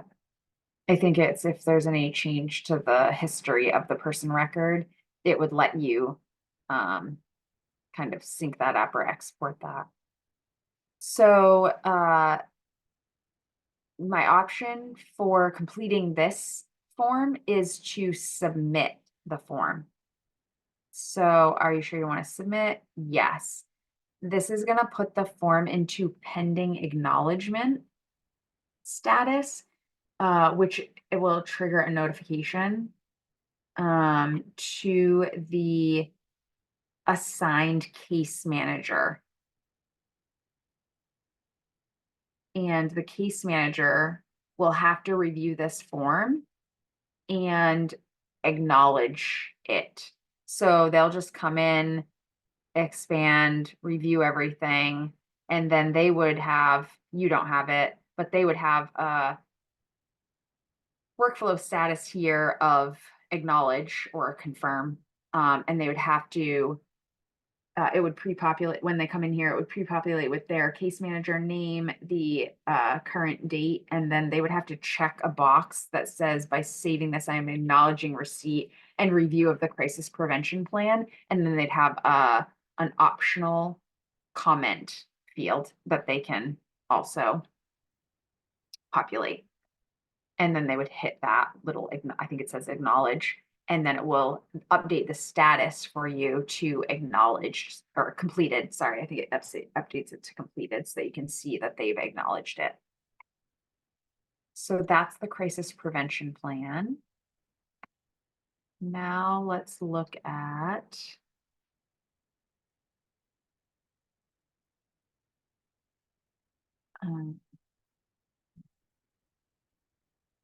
crisis home intake. This is called crisis home intake form in EIS and includes the crisis bed intake, which is now called crisis intake, or sorry, includes the Evergreen crisis bed intake form currently, which is called crisis intake form in EIS, and the crisis prevention and intervention services. So crisis home intake.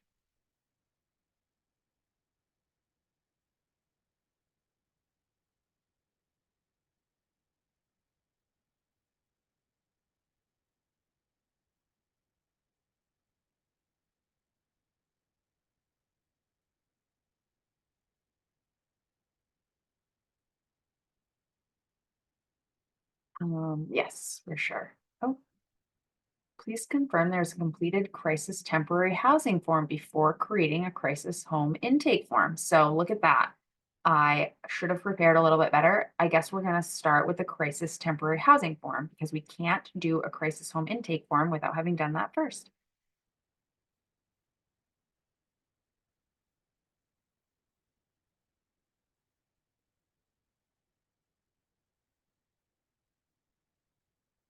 So the crisis temporary housing form is done in stages by potentially different user roles. So you as a crisis worker can fill out step one. It pre-populated with the person's address, that it's a temporary address on the person's record, but apparently their primary address, and then it indicates that it's temporary location, hospital, um, and the address attribute is private residence, and they live alone. So it pre-populates some of that information, but then you'll need to fill out this date of admission, reason for admission, presenting concerns and comments.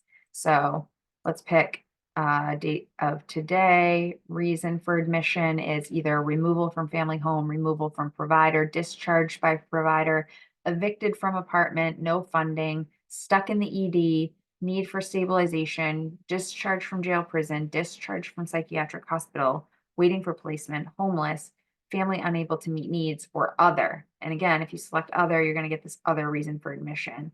Let's pick family unable to meet needs.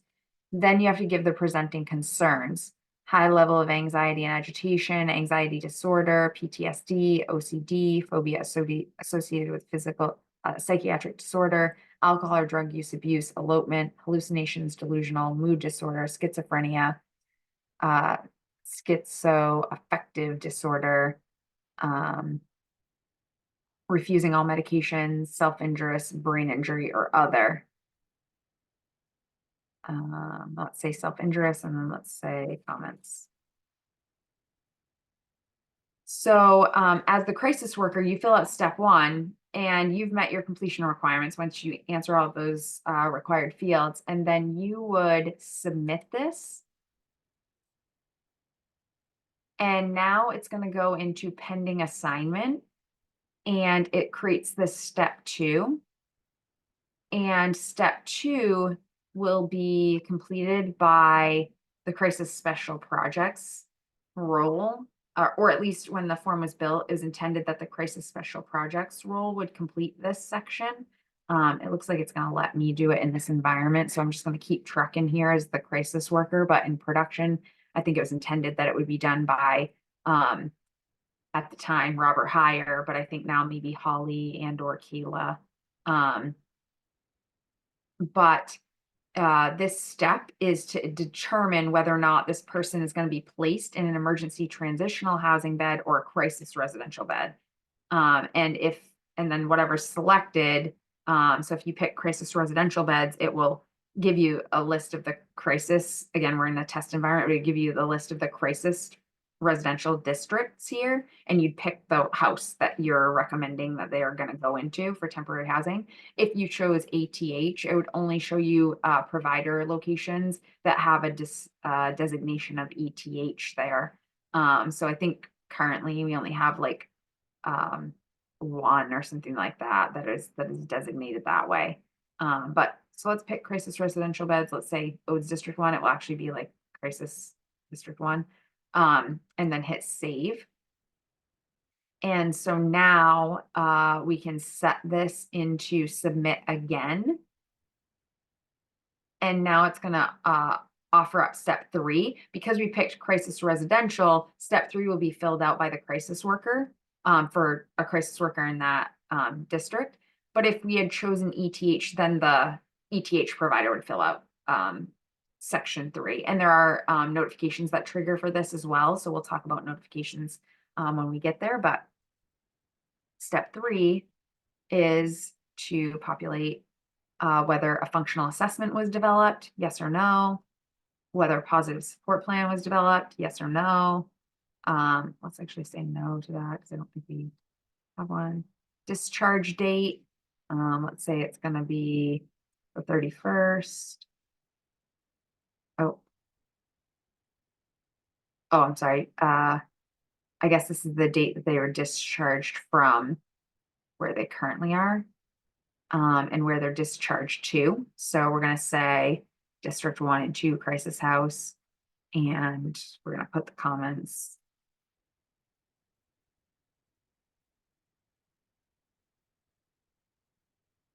And so now we've completed step 3. So we've met our completion requirements, and we can complete this form. So once we've completed this form, now these sections are locked down 1 through 3, but we have our follow-ups available for us.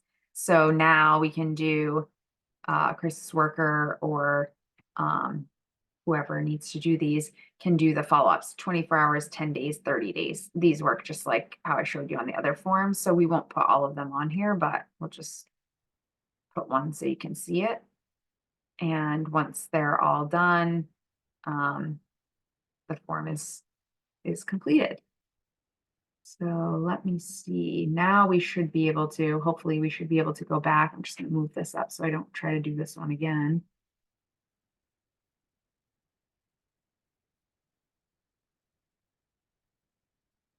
Now we should be able to do our crisis home intake.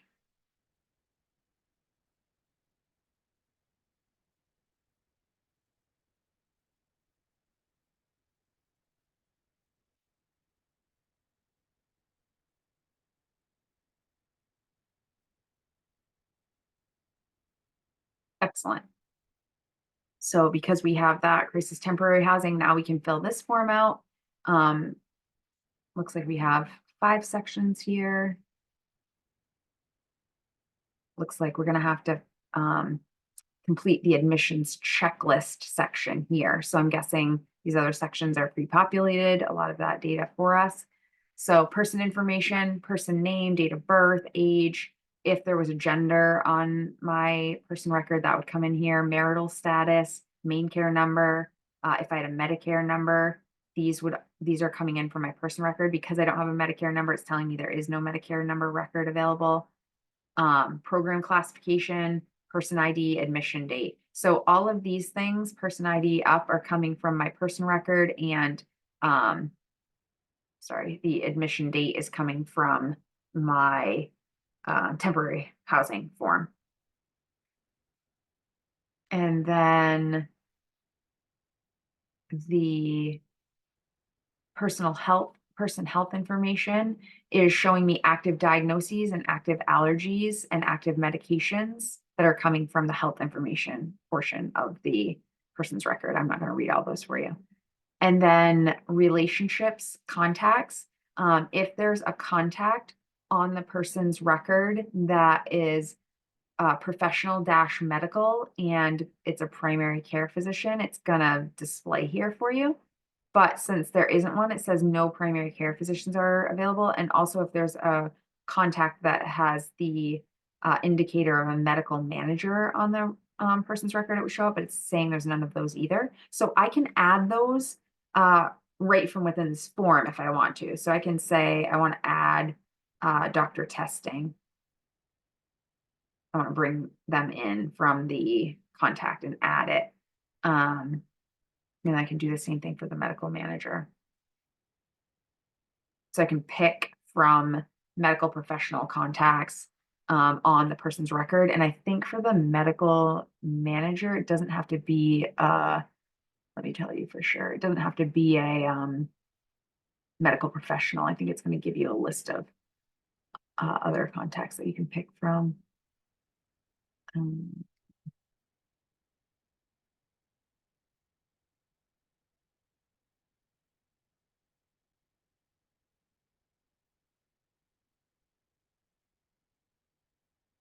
Select from person's active contacts where the relationship equals professional dash medical. I guess it does need to be. So it says for both of these, it's only going to display for you in that drop down contacts from the person record where the relationship is professional dash medical. So those are the only ones that you can choose from there. It's also going to display your guardianship information if the person has guardianship. It's also going to display if you have any emergency contacts. So in this case, it would be active contacts on the person's record that have a role of emergency contact would show up here. And then personal contacts is going to let me pull in active contacts from the person's record. So this is going to give me a full list of active contacts from the person's record, and I can pull in whatever personal contacts I want, and it will display their name and their contact information. And then if I want to add a no contact, like if I want to put a person that they should not have contact with when they're in the home, I can also use the same thing. It's going to give me all their active contacts.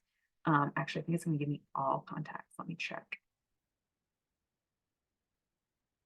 Yeah, this is active and inactive. So this is going to give me everybody who's been entered on their person record as a contact at one time or another. And then I could say, we don't want them to have access, we don't want them to have contact with their employer. It's kind of a weird one, but you never know. And so then it's going to pull in that person's information. And then it's going to tell me who their assigned case manager is, the organization that they're with, their name, their phone numbers, mobile, office, email. And then I'm going to fill out the admissions checklist. So this is the part that I have to fill out per the completion requirements. Let's see if there's anything else displayed here. No. So let's just open it up. Provided tour of the crisis home. We're going to say today. Notified the CCM that the IST needs to be held within 10 working days of admission. We're going to say today. Just going to pick today on everything. Obtained copy of guardianship paperwork. Because this person's under guardianship, we're going to say that we did that today. This is optional. So if they're not under guardianship, you don't need to fill this. Obtained a copy of medical ID card today. Obtained copy of birth certificate today. Some of these things may be on the person's record if the person exists in the system, like a birth certificate might be on the person's record already. Completed distribution of responsibilities signed by the case manager today. Obtained releases of information, PCP, DHHS, CCM, med manager, etc. Completed crisis housing assessment. We did do that today. Completed treatment tracking sheets, behaviors, BMs, sleep, seizures, menses, repositioning, etc. Completed treatment plan. This one's not required, but we're on a roll, so we're going to say today. Completed crisis housing agreement. We have not done that yet, but we're going to do that today, so I'm going to put today. Completed belongings inventory today. Obtained a copy of the doctor's orders newest on top in paper file. Call it today. These ones are optional. Newest obtained copy of doctor's orders is an optional field. You don't actually have to populate a date there. An obtained copy of doctor's visit note is also not required. Capture details of appointments and any information needed for appointments is not required. Obtain copies of lab orders and results is not required. Obtain copy of hospital ER disposition instructions is not required. Attached medication administration record for their daily meds, that is required. Attached medication administration record, PRN meds, colored paper, optional. I'm going to leave that on blank. Attached medical longhand note for PRN medication documentation, which is colored paper. Obtained copies of scripts, newest on top of the paper file. Go ahead and save. We've now met our completion requirements, and we can go ahead and complete this form. We also have the close option if we created an error. Oh, sorry, before I complete it, you also have an optional other important notes field down here. So if there's anything else that you need to describe, you can also add that. And we'll go ahead and complete.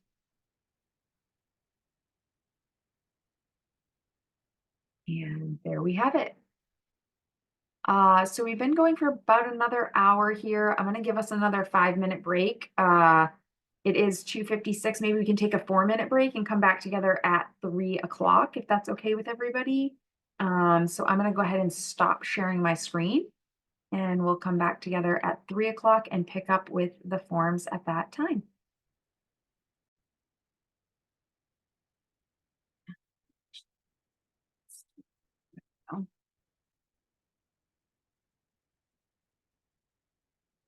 All right, let's see, where were we?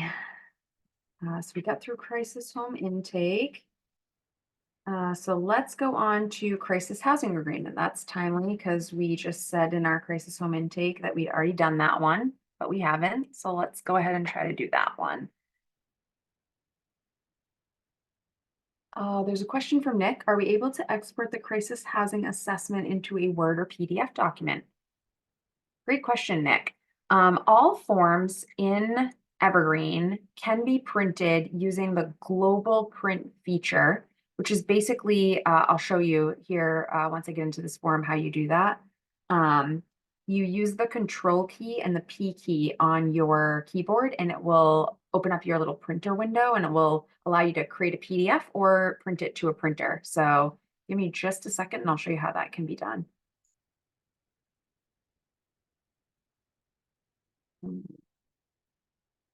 Crisis housing agreement. That's the one we want to do right now. So global print, you click control and the P key, and it opens up like as if you were going to try to connect to a printer. I'm not connected to a printer at home right now, so it's only giving me a save as PDF option. But if you were connected to a printer, it would actually give you printer options as well. You can see here, I had left these, I did that on purpose. I had left these collapsed. It prints the form exactly as it's displayed on the screen. This is actually kind of handy because if you had a form that you only wanted to display certain sections, you could, you know, only expand the section that you want to display in the print and then click Control P, and it's actually gonna print it just like that. Um, the first section is collapsed, the middle section is open.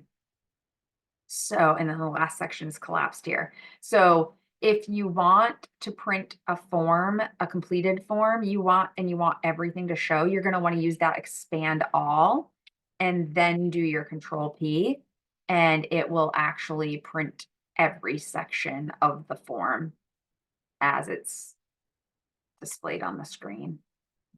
So this is blank. So this is a way you could print a blank form too if you wanted it to just have, um, in the field or something like that. But, just create it, don't fill anything out, and then print it. But if you want it, once it's completed, you just go into the completed form and do the same thing, and it will print with all the answers as well.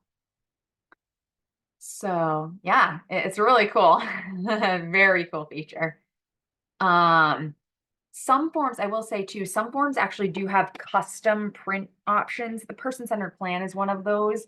So you can print the person-centered plan the same way that I just showed you, but there are also some custom prints in the PCP, one so that you can print just the BMS 99 questions and answers from that.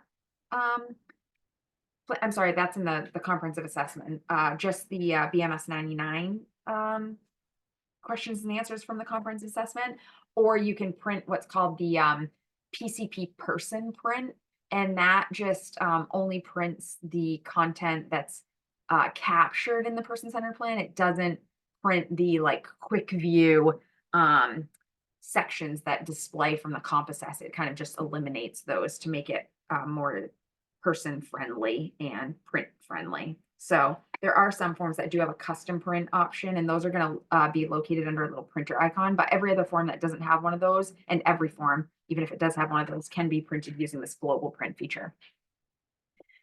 So here we go with the crisis housing agreement. So the crisis housing agreement is called the Crisis House Admission Assessment in EIS. And so this has completion requirements of the housing agreement. What will I work on while I'm at the crisis house, and the signature section. So all three of the sections do have fields that are required in order to complete this form. So let's start right at the top. Housing agreement does pre-populate with the person's name, date of birth, and the admission date, which is today's date. It defaults to today's date when you create the form. And then why am I in the crisis house is the required field. And then what will I work on while I'm at the crisis house? And there are several questions here. And you can say NA if there's anything that's like not applicable, I'm sure. But any that are, you can say what it is.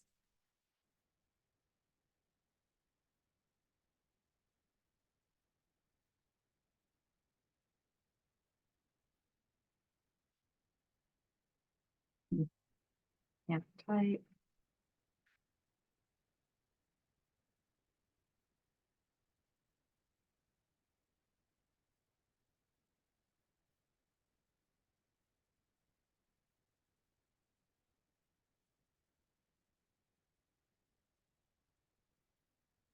All these are required, so I should probably read these out loud for you. Hygiene, my room, common areas, meals, which includes meal planning, budgeting, grocery shopping, meal prep, dietary needs, snacks, preferences, laundry, sleep routine, medication, appointments, meeting with my case manager, communication tools, feelings, what I like to do in my free time, how I will treat other people in the crisis house, developing a weekly or daily schedule. So you'll populate information into each one of those text fields. Every single one of these text fields is 10,000 characters. So you have plenty of room to write whatever it is that you might need to write about. Then you save that and you can see that I met the completion requirements on housing agreement and what will I work on. And then the third section here is signatures. So these signature blocks work the same way that signature blocks work in other forms in Evergreen. So if you've been on any of the case manager trainings, you've probably already heard about this, but there is a signature block for the person. You can tell that it says person here. If they have a guardian, there's one for the guardian. There is a guardian, a private guardian for Leslie Test, and then the crisis worker themselves. So there's 3 different signature blocks. All of them work the same way. They do need a check mark here that says, by selecting this, I affirm the signature has been verified. And it says, by signing below, I certify all information is true and correct to the best of my knowledge. And so this one again is the person's signature. That can be e-signature using like your keypad, or it can be written. And then it will ask you to upload the document that you captured the wet signature on. So I'm just going to do electronic or e-signature here just to get through this. Actually, I can put Leslie Test here because that's the person. And then you have optional note. Oh, that's weird.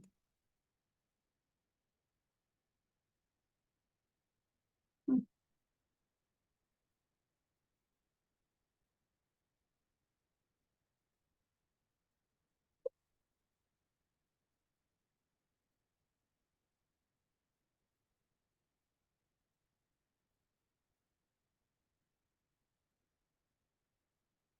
Well, I guess I don't have permissions in this environment on the signatures in the crisis housing agreement. That's a bummer.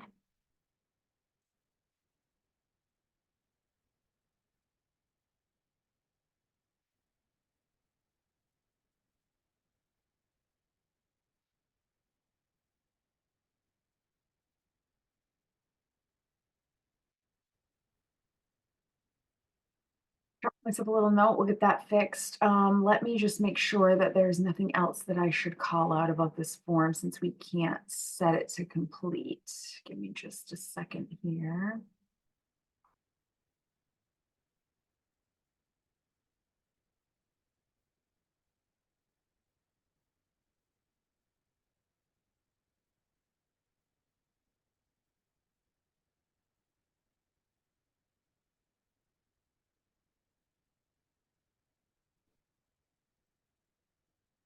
This one just goes to completed. There's no other items that I need to share. So that's okay that we can't do the signatures. We'll go on to the next form.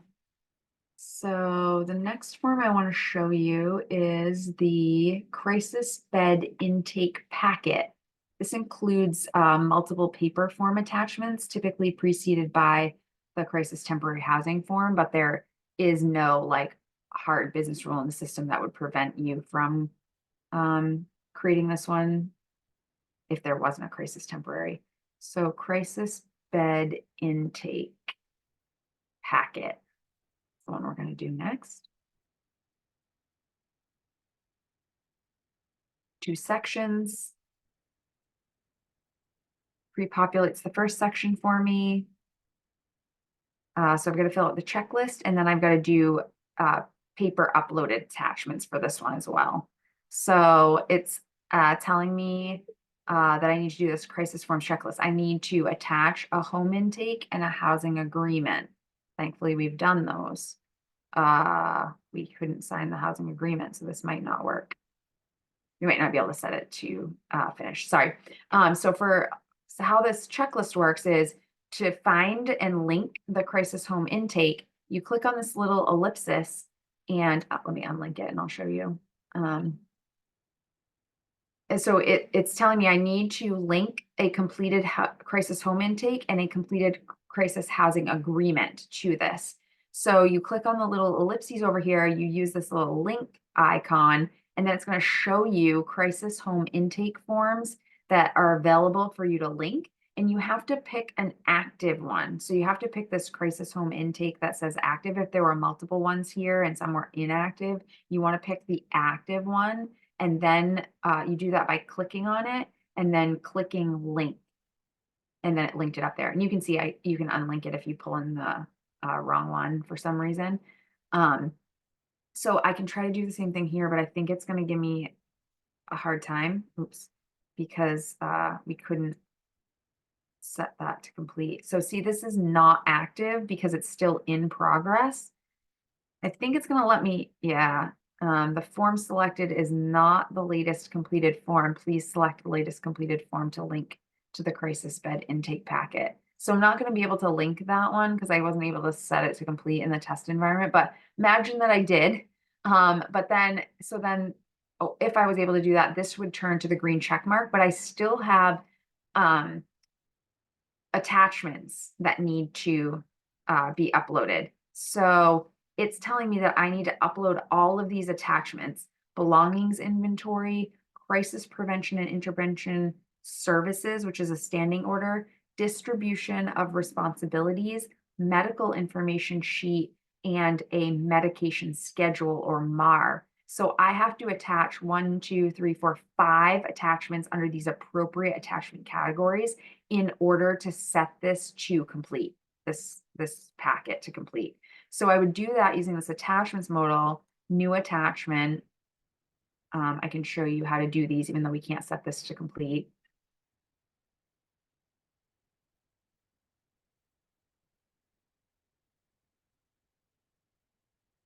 So I pick belongings inventory. That's one of the ones that I needed to do. And then I also need to do one for each of these others: crisis prevention, distribution of responsibilities, medication, medical information sheet, and MAR. So, and I can, if they're only relevant for a certain period of time, you can put an end date. But if they're like relevant in perpetuity, like it doesn't expire, then you can leave the end date open. So, and then you do need to give it um, belongings. Wow, it's been a long day.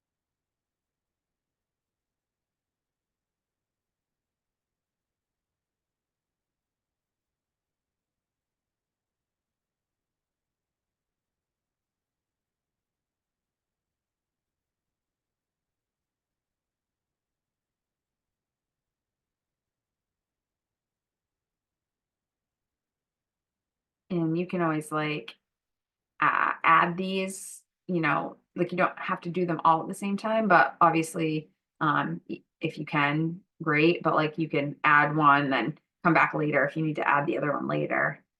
You just can't set this packet to complete until you've added all of them.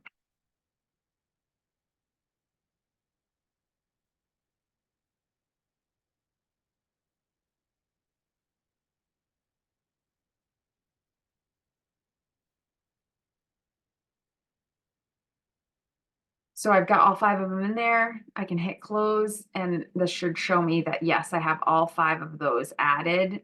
Unfortunately, I'm not going to be able to set this to complete because I can't link up the housing agreement because we've got a little bug. But that's the crisis bed intake packet and how the intake packet works.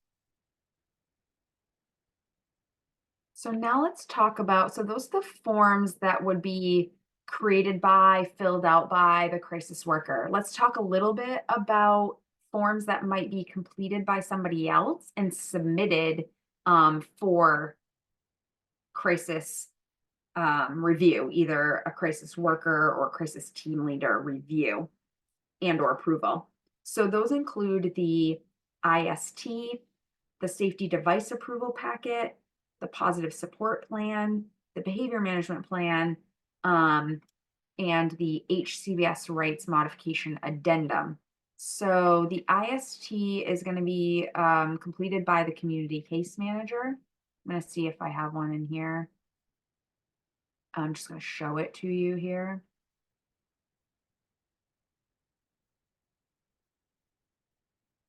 This one's still in progress. But it has a couple of sections here: individual support team and IST members. And so uh, the community case manager would have filled this out. IST meeting date. Let's see what it says here. Date of incident being reviewed, last PCP date. It's going to show the address, the address from the person's record again. Their temporary location is the hospital. Their address attribute is private residence. They live alone. So these are all displaying here from the person's record, but the IST meeting date would be added by the community case manager.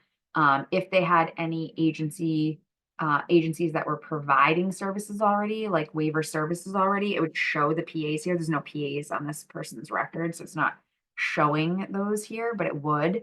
And then they would fill out review of the incident or current situation, an action plan. They would indicate plans to implement. So crisis prevention plan, positive support plan, behavior management plan. They can select one or many of those or none, but they do have to answer that plans to implement question.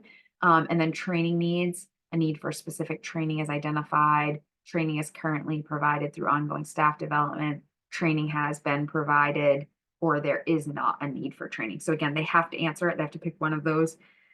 They have to put the training need documentation in here. So some description of that.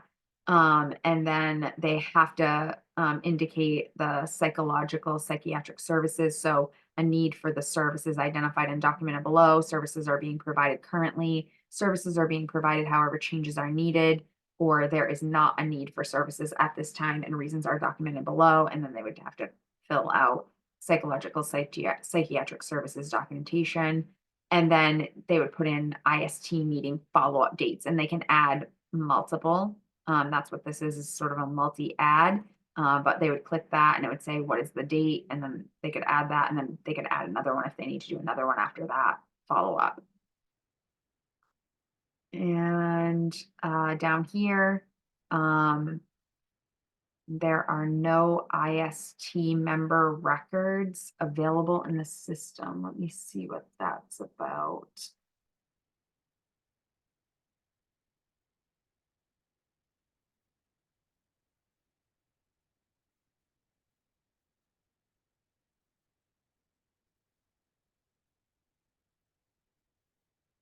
So according to the requirements document, we should be able to, oh, it's probably because we're not the right person.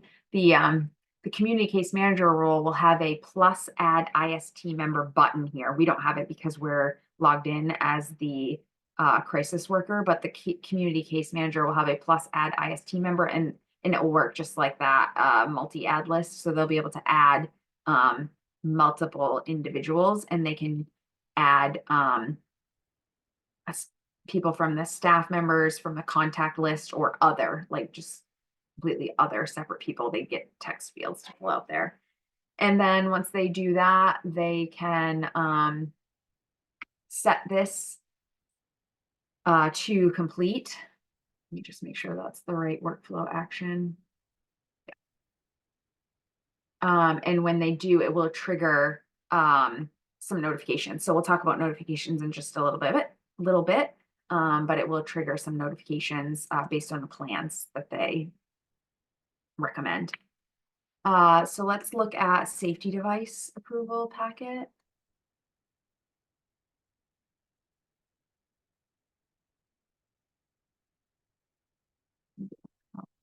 Yet. Let's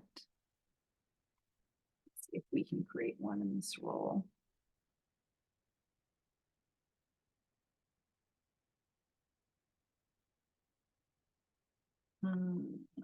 Oops, wrong one. Oh, maybe not. Let me check. I don't know what category this is under.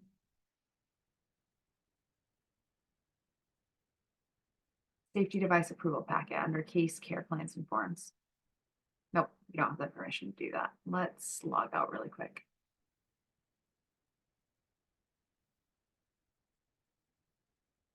I want to be able to show you this form.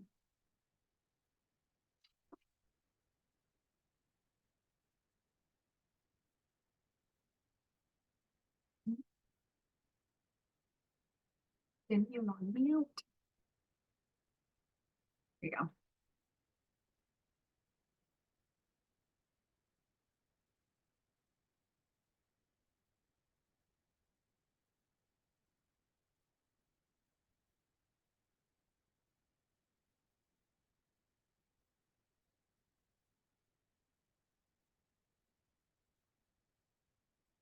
Oops, that's not what I want. No, let's see.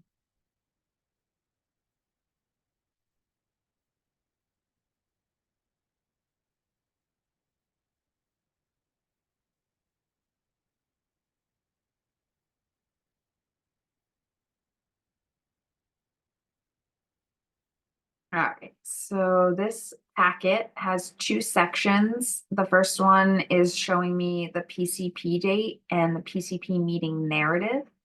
And then I have the review team actions, but I need to attach a safety protective device form and a safety protective device approval form as the case manager in order to set this packet to submit.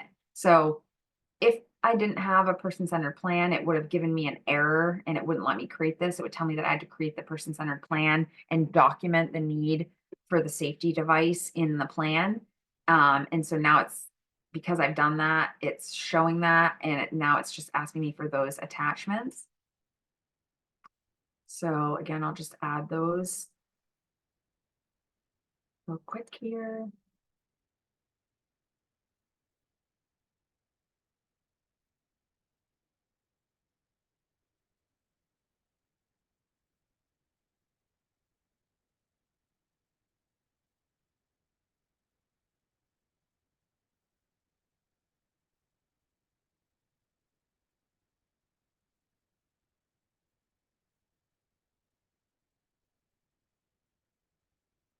Now I have them here. Now my completion requirements are met. So now I can set this to submit. And this triggers a notification. And we'll talk about notifications in just a minute. But while we're right in here, I want to make sure that we have some other things on this person's record so that I can log back in as Maya and show you how some of these things work. I'm going to add a positive support plan.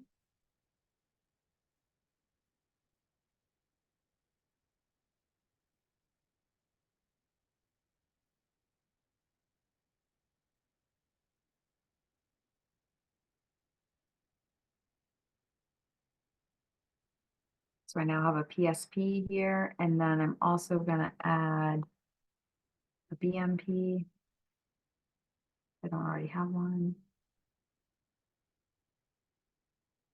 Let's see what we have for each CPS rates mods. Yeah, completed but not active. In progress.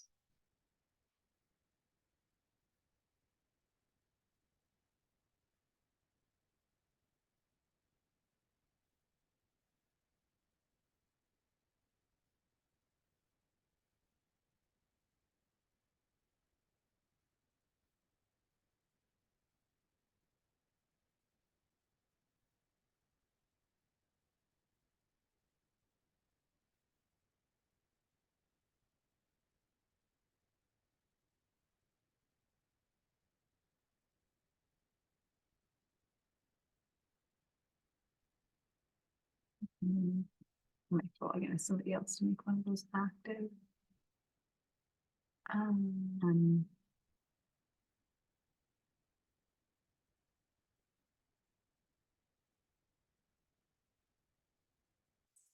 yeah.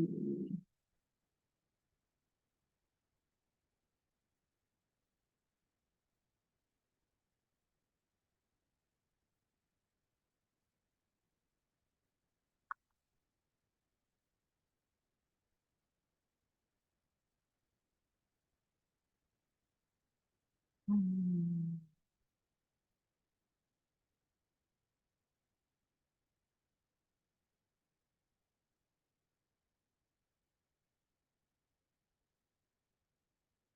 So the BMP will also be filled out by the provider or case manager, and it will be submitted to the crisis. Well, the way that it had been planned is that they would notify the crisis special projects role. So again, Lori will help me determine who that is, but I had suspected that it would be Holly and or Kayla that would also have that role and would receive the notifications for behavior management plans that had been submitted and were ready to be reviewed. So the BMP has many sections. We won't fill this all out, but I'll show you what those sections are while we're in here. Completion requirements are here. Sorry.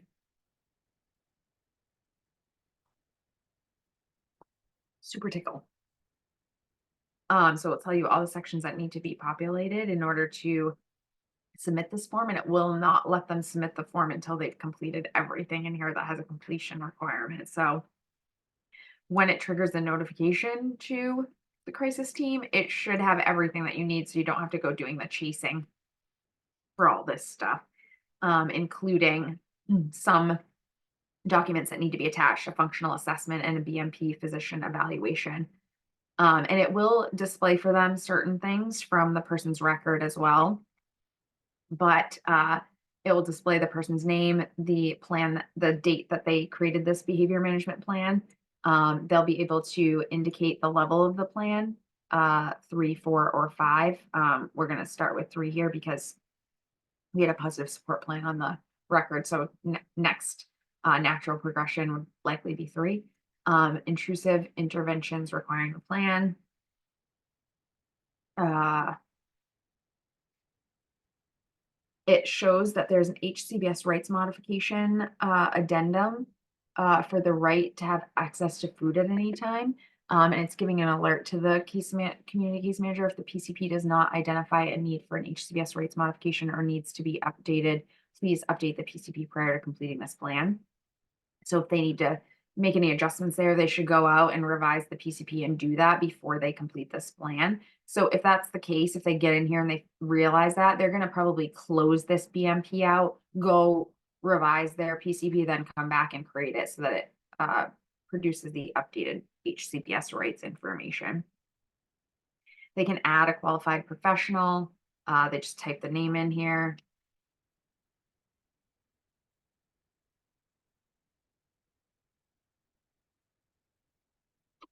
They can add one or more challenging behaviors, a description, a frequency, an intensity, or a duration. They can add the description of interventions to be utilized, precursors, or predictive behavior prior to challenging behavior, staff response to precursors to reduce likelihood of challenging behavior, instructions to implement behavior management techniques, indicators when the techniques should cease, descriptions of strategies for overseeing professional to assure consistent implementation, plan for documentation of training and supervision of staff, documentation method of frequency, intensity, and duration of the challenging behavior and effectiveness of the interventions, identification of a method for quarterly evaluation and documentation of the effectiveness of the BMP, including inputs from the DSPs and others implementing the plan, criteria for discontinuation of the BMP, and a description of the methodology and steps being taken to reduce the intrusiveness of the interventions and eventually end the use of interventions as soon as feasibly possible, eliminating the need for the BMP and or the HCBS rights modification. These are all 10,000 character fields. Plenty of space to respond to all of this.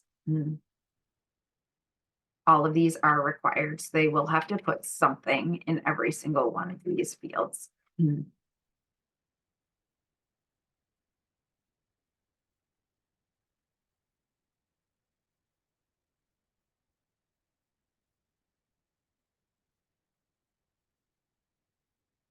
Rationale. Rationale for the use of behavior management in addition to less intrusive interventions documented in the personal plan. History of positive support interventions and their level of success. Both required, both have 10,000 characters. Restraint component documentation. Is there restraint component documentation? See if they said yes. Yeah, if they say yes, other additional questions. Person's physical condition, breathing, circulation, or pain, criteria for attempting release and re-engaging in the restraint, indicators that identify when the restriction of rights for use of the restraint should cease, and how the person is supported to resume normal activities. Those all would need to be completed if they say yes, and up to 10,000 characters on each of those. And they are given a little warning. Please attach the most recent psychological assessment within the past 6 months. So they're going to have another attachment requirement because they said yes. Specialized restraint. Is there specialized restraint? If they say yes, all these extra things. Medical condition of the person, history of sexual, physical, or sexual trauma, other factors that necessitate the use of specialized restraint, and description of the specialized restraint, all 10,000 characters, all required. Psychiatric medications. Because I said yes, they're going to have to attach a fourth attachment. Please attach the psychotropic medication support plan. In-home stabilization. Will in-home stabilization be utilized to provide support and assessment to the person? Now I'm going to have to put a fifth attachment. I'm going to say no on this one just so that we don't have to add all these attachments. Please attach the in-home stabilization plan. Actually, I can go back and say no to this one too, just so I don't have to add all these.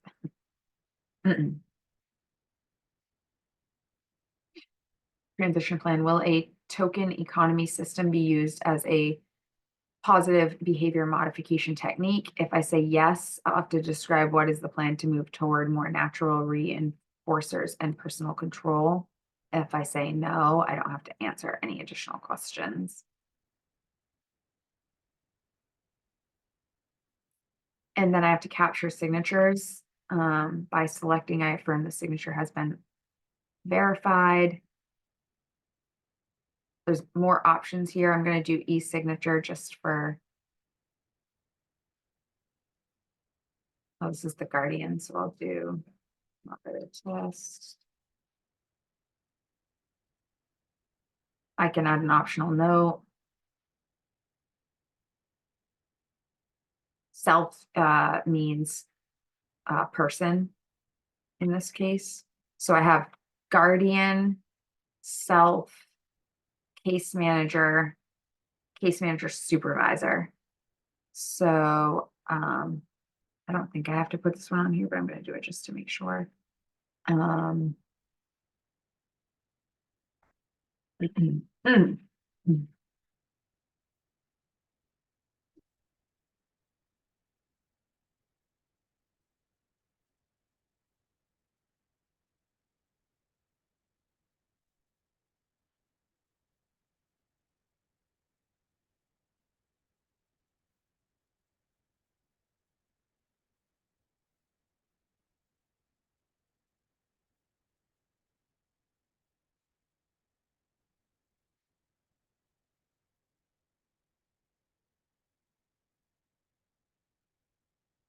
Right. So now I need to, oops, I skipped one on challenging behaviors, and I need to fill out the BMP physician evaluations and then do my attachments. Let's go back up here. Where did I skip on challenging behaviors? Oh, look at that. I went right over it. Add challenging behaviors. I need to do that. Description of challenging behavior. Frequency, intensity, duration.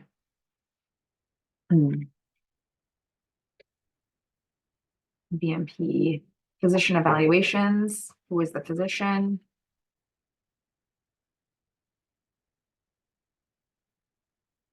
And now I should just have my attachments, which I do.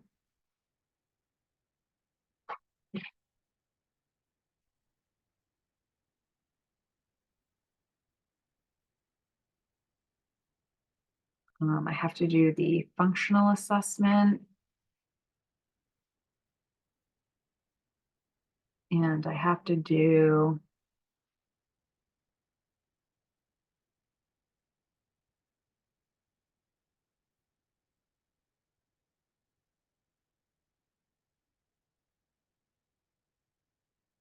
mm, the BMP physician evaluation, and I think I still had a third one on there too, which was the psychological, I think. Hopefully I got the right one. Yes. So I've met my completion requirements. So now I can set this to submit. This will trigger the notification to that special crisis special projects role. So again, whoever Lori wants to distinguish for that role.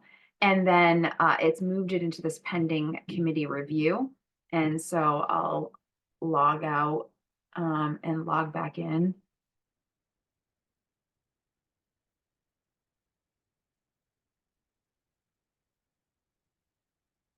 I'll actually log in as the crisis special projects role.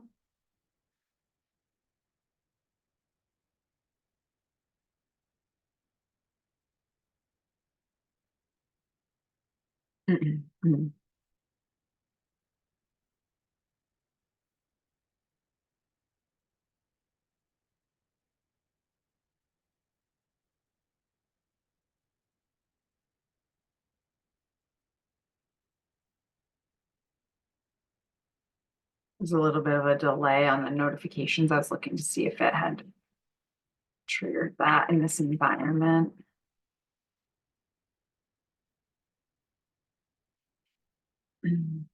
But we can go right in here to Leslie test. We can go to that behavior management plan. And we can now see that there's a review committee decision section. So once the meeting has been held and the decision can be added. Sorry, I'm just gonna find my, here we go.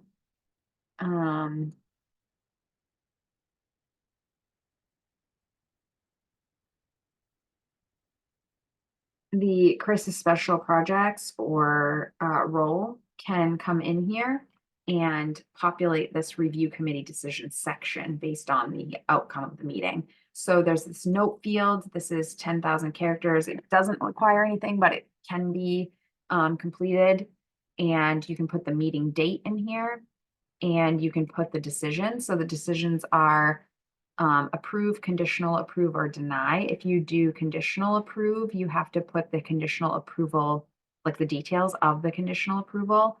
And then you also have to put the approval date and end date. That's for conditional or approve. You have to put both. It's going to default to like a full year for you from today's date, but you can, these are editable. So like if you did a conditional, you might want to just, the committee might just want to approve that for 3 months or 6 months or something like that. So maybe you just want to go through March 23rd, a couple months, 2 months, call it.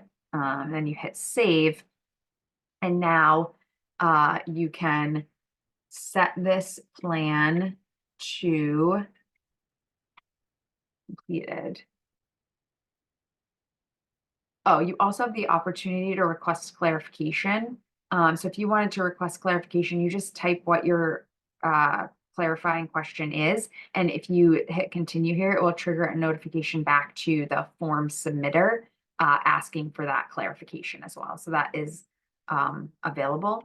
Also, this plan can be closed if, again, member passes away or they withdraw from services or if it was created an error. But if the decision is all set, you can say complete. There is another optional comment here.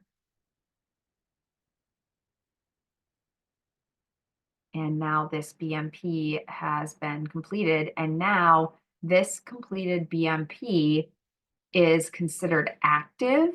And now it will show up on forms that display active BMPs. So that's the BMP. Let's look at that safety device approval packet. So this one is pending committee review. It also triggered a notification. So this can be, let me see who,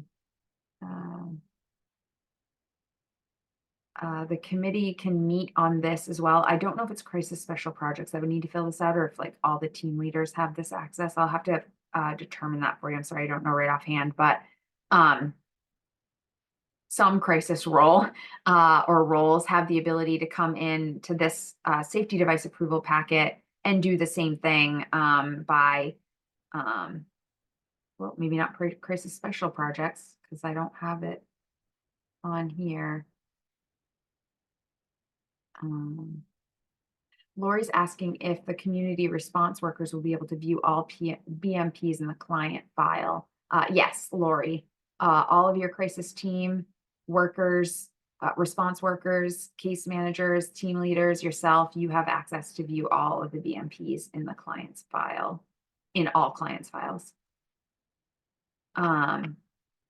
Looks like this crisis special projects doesn't have the ability to do this. So let me log out and log in as the team lead because I think that might be the one that has the role. We can also expand that to crisis special projects if that's something that we want to do.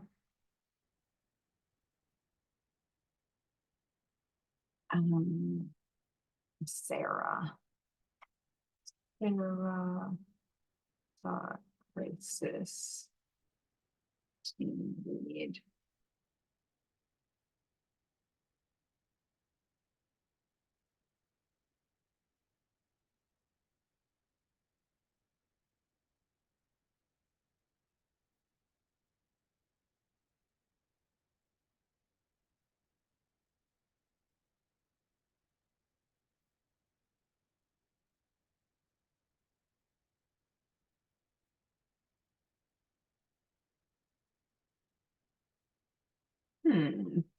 It's going on here. Let me see who has access to approve this safety device approval packet. It seems like our test environment may be messed up. Yeah, all of these roles should have this access. So sorry, guys. Let me track that as well. These roles need access to approve safety. This, yeah.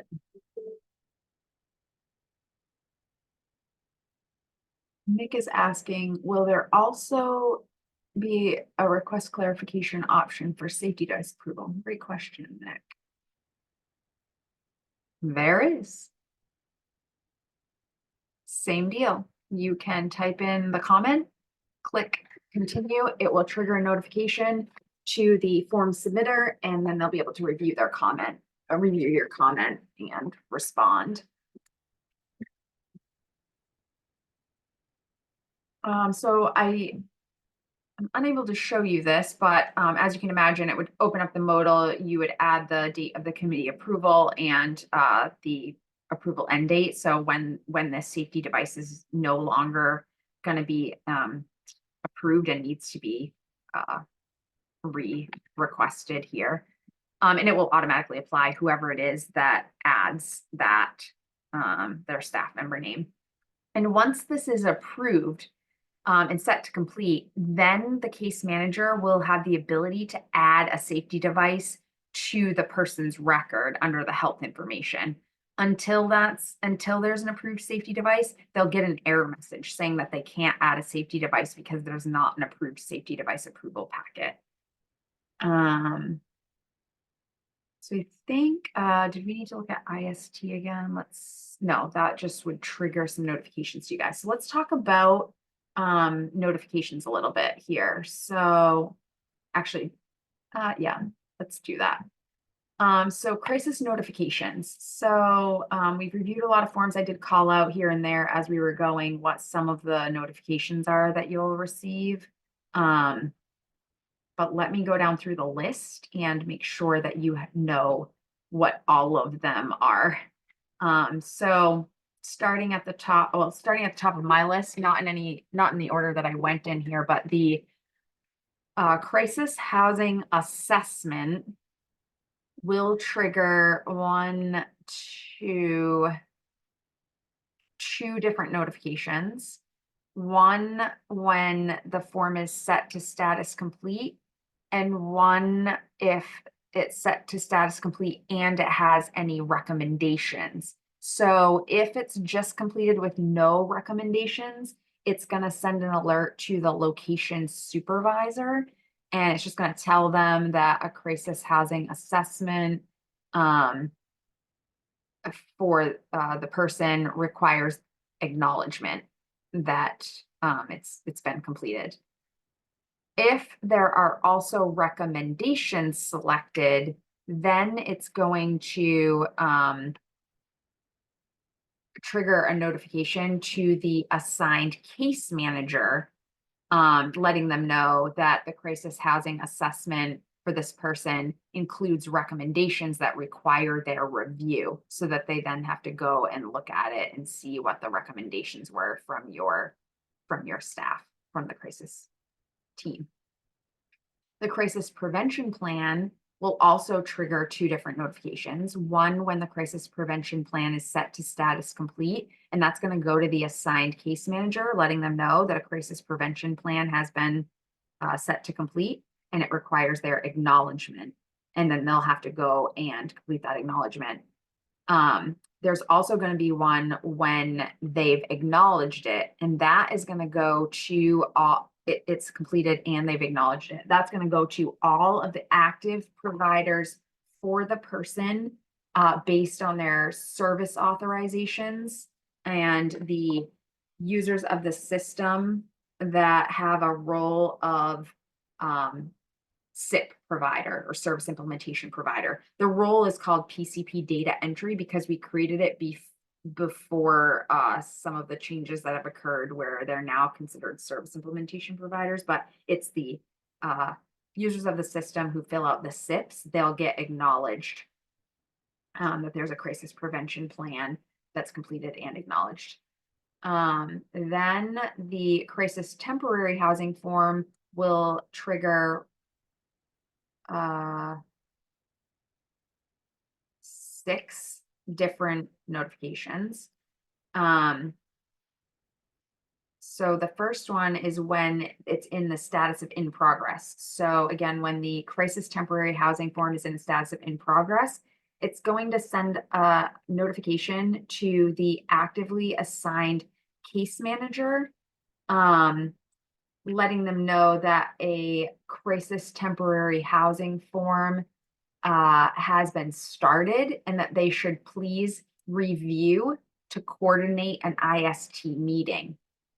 And then when it's in the status of pending assignment, so it's gone into that step 2 where the crisis special projects role will be determining whether it's going to be a crisis house or an emergency transitional. There'll be another trigger alerted so that that crisis special projects knows that it went into that status, that role. So again, if it's Holly and or Kayla or whoever has that, they would get that notification saying, hey, this temporary housing form has been set to pending assignment, so that they can go in and select the appropriate assignment.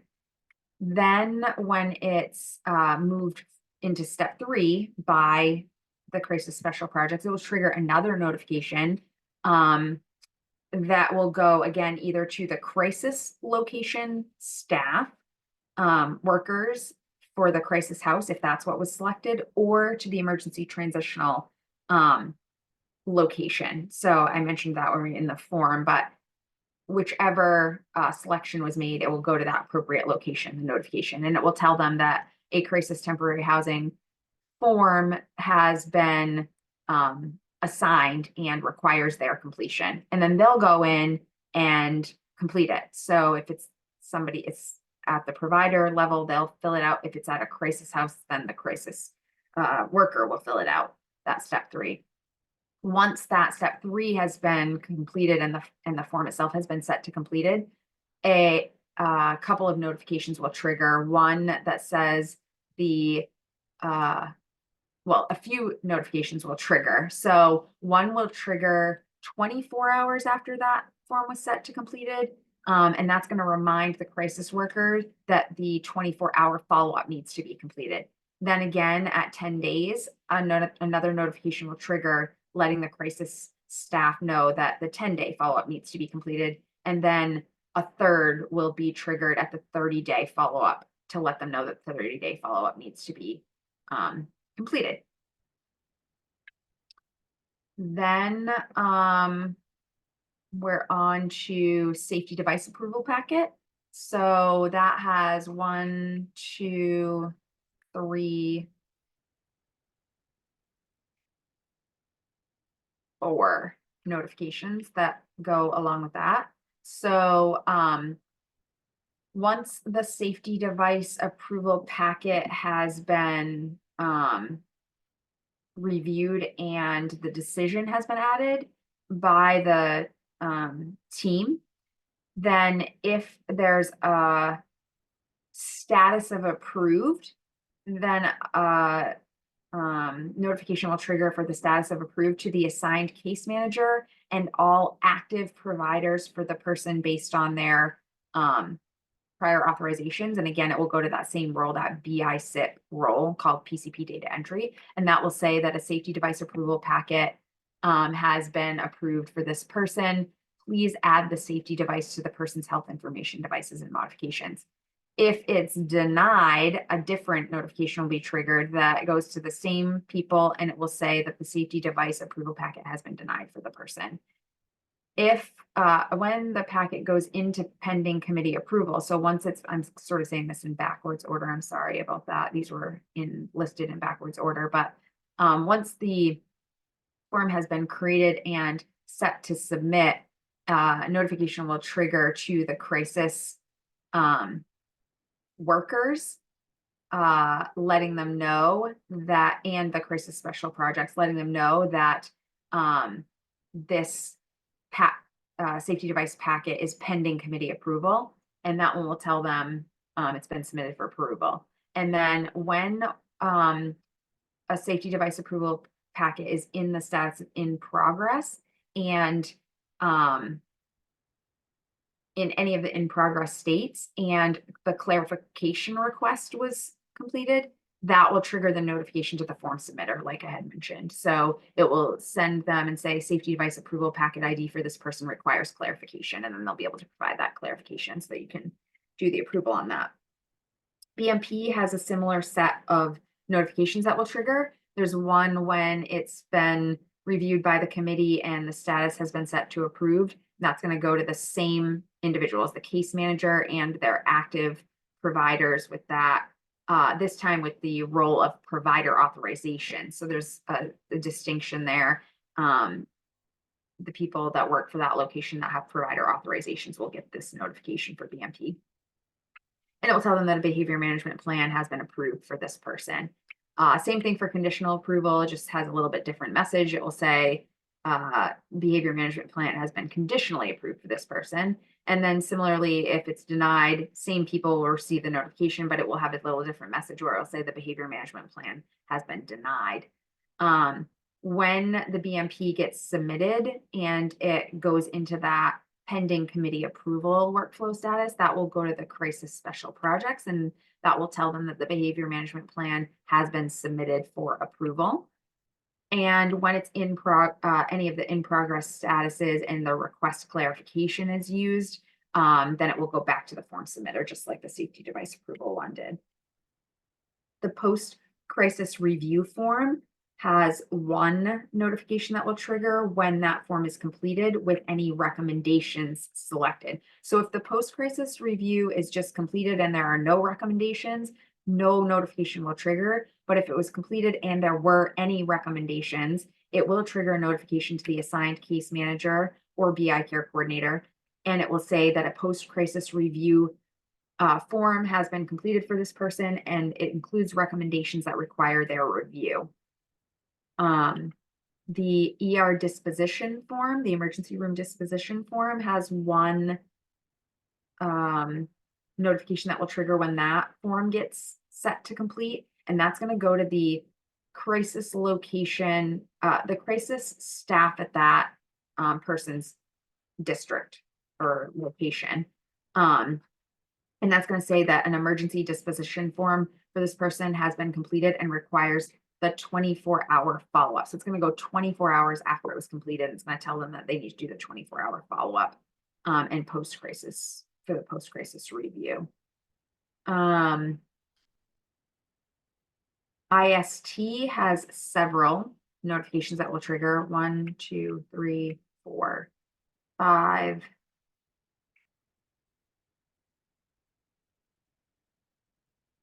6, 7, 8. I think there's 8 different notifications that are all going to go for IST. So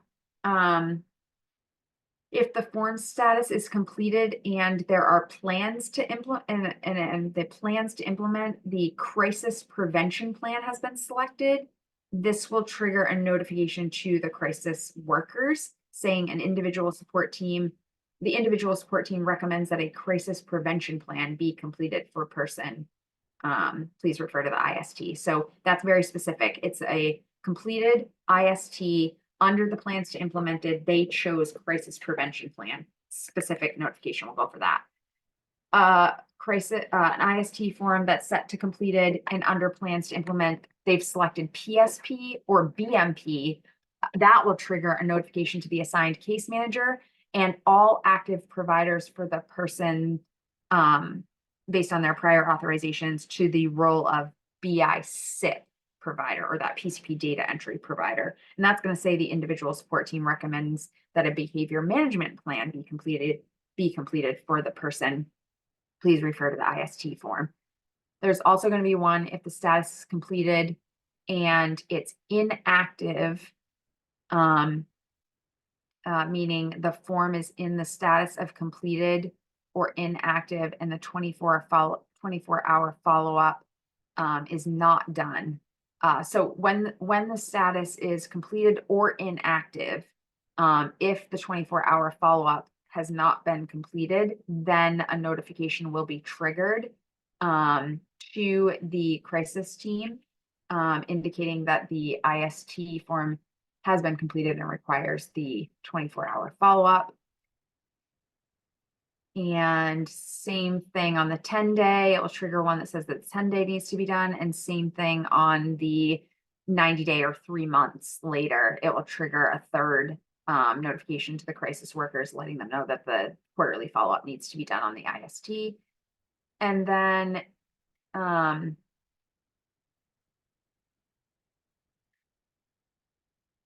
oh, you know what? These are not related to IST. My document's just a little wonky here. There's a notification related to the ER disposition. When that form gets completed, there will be a notification that triggers to the assigned case manager saying that an IST is needed for this person because an ER disposition form was completed. And then similarly, if a crisis temporary housing form is submitted, a notification will trigger to the assigned case manager saying an IST is needed for this person because a crisis temporary housing form has been submitted. And then if a IST is set to complete and the follow-up says that the IST can be closed, yes, meaning that the IST can now be ended, then a notification will trigger to the assigned case manager and all of the active providers for the person based on their prior authorizations. And again, it will go to that BI SIP provider PCP data entry role, and it will say that the IST form for this person has been closed and is now inactive.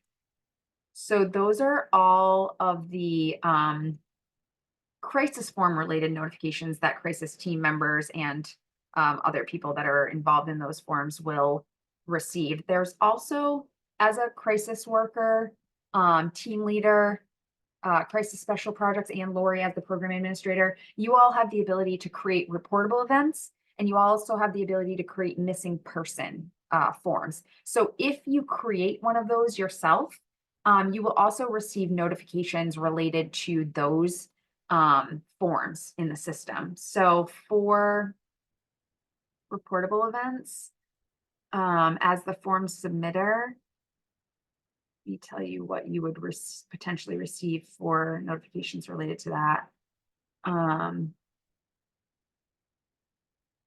Well, sorry, reportable events, as a crisis worker, you're going to receive a notification for all reportable events, not just the ones that you create. So when reportable events get submitted or completed, you as a crisis worker will receive a notification for all of the reportable events for persons in your district, your crisis district. But you will also receive notifications for any that you were the data enterer for if the provider follow-up has not been completed and it's 5 days prior to the follow-up due date. That's just a reminder to say, hey, the provider follow-up due date's coming due. And again, that's only if you're the data enterer, you would get that one, and it will say that reportable event for this person, provider follow-up has not been completed and is due in 5 days. But for all the ones that are submitted by somebody else, you'll get the notification that says reportable event for this person has been completed for review. And then, let's see.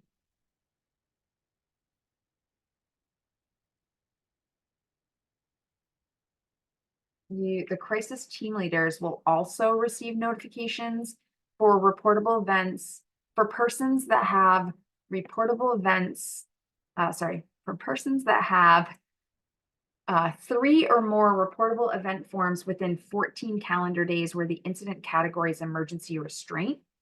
And they'll also receive notifications if there are 6 or more reportable event forms completed within 365 calendar days where the incident category is emergency restraint. Those will go to the crisis team leader, also the assigned case manager too, but to the crisis team leaders. And it will say in the body of those, an IST is needed for this person as they have 3 or more reportable events with a category of emergency restraint within 14 calendar days, or an IST is needed for this person as they have 6 or more reportable events with a category of emergency restraint within 365 calendar days.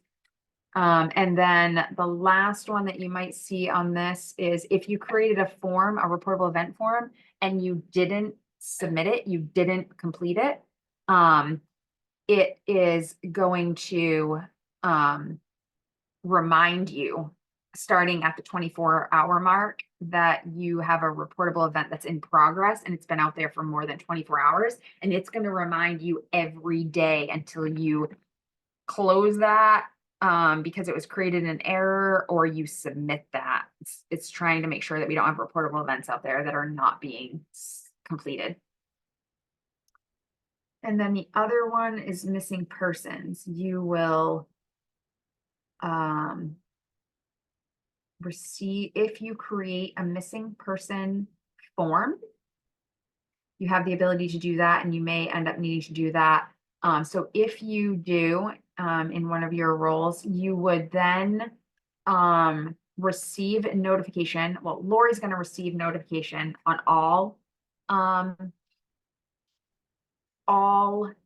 missing person forms that get submitted in system. As the crisis program administrator, Lori will always receive a message on submitted forms that will say lost or missing person form ID has been submitted for this person. But as the form submitter, if you created it, you will receive a notification every 24 hours from the submission date, reminding you that you need to provide the daily update on this lost or missing person. And then Lori will also receive a notification in her role when the update is saved. So it will, the daily update is saved. It will send her and executive manager role. So like Betsy and Paul, other people will also receive these. That the lost or missing person form has been updated. That's the same thing with the submission, that other roles get that as well. And then again, when the form is completed. So when the person is found and the form is set to complete, Lori and the executive manager roles will get notified that the lost or missing person form disposition has been submitted for this person. So those are, I think, all the notifications that you as crisis workers will encounter in your notifications area. Notifications are available from this persistent navigation at the top here. You can click on that no matter what page you're on. It will take you to the notifications module. There is micro learning on notifications, but essentially notifications come in here. New ones should be at the top. They're bolded. You can see here's that safety device approval packet notification that I was trying to find. This environment takes a little while for it to sync up. It's like every few minutes it runs. You can select a notification and get additional menu items up here. So if you've reviewed this and you don't want it to show up in here anymore, you can click archive and it will go away. It'll be archived. If you've read it, so like you've clicked on it and you've navigated into the form, it will unbold. But if you want to rebold that so that you remember to look at it again, you can select it and mark it as unread, or you can mark it as read if it's bolded still and you want it to be unbolded. Many of the crisis notifications are what are considered group notifications. Let me see if any of these show that. They don't. They would show in this carrot drawer, they would show group notification. That's because like everybody in your crisis district, that's a crisis worker, is going to get the notification, so that because you guys work shift work and you cover for each other and things like that, some people might start a form and then other people might have to finish a form, or some people might create the form and other people need to do the updates. So they come in as group notifications. So there's this feature called accept, and that's to help you guys organize who's actually working on it or who's completing the task. So you can select the row, and then you can click this little accept button and it'll ask if you want to, are you sure you want to accept it? And when you say yes, what it's going to do is it's going to apply. So I'm logged in as Sarah, crisis team lead. Oh, it's not working right now. I'm sorry. Let me log in as Maya and see if that works, because I think it worked for me last night when I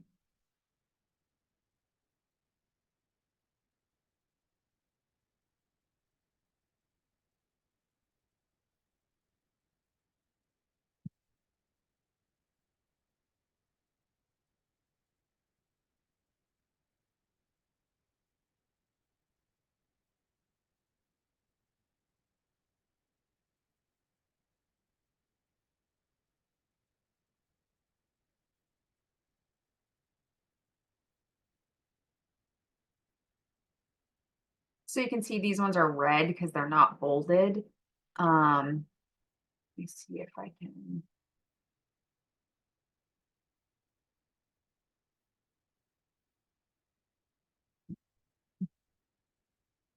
Need a group notification. Pretty sure it worked when I tried it last night.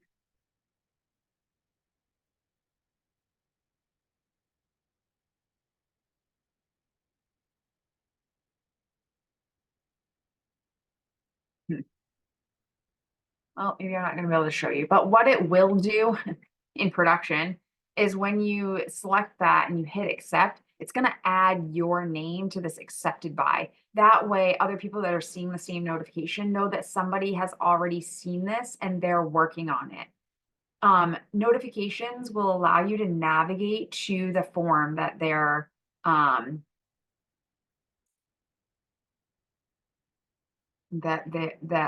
you're seeing there. I could get, I guess not. Anyway, let's just navigate to this reportable event so you can see. So you just click on it and navigates you right into that reportable event.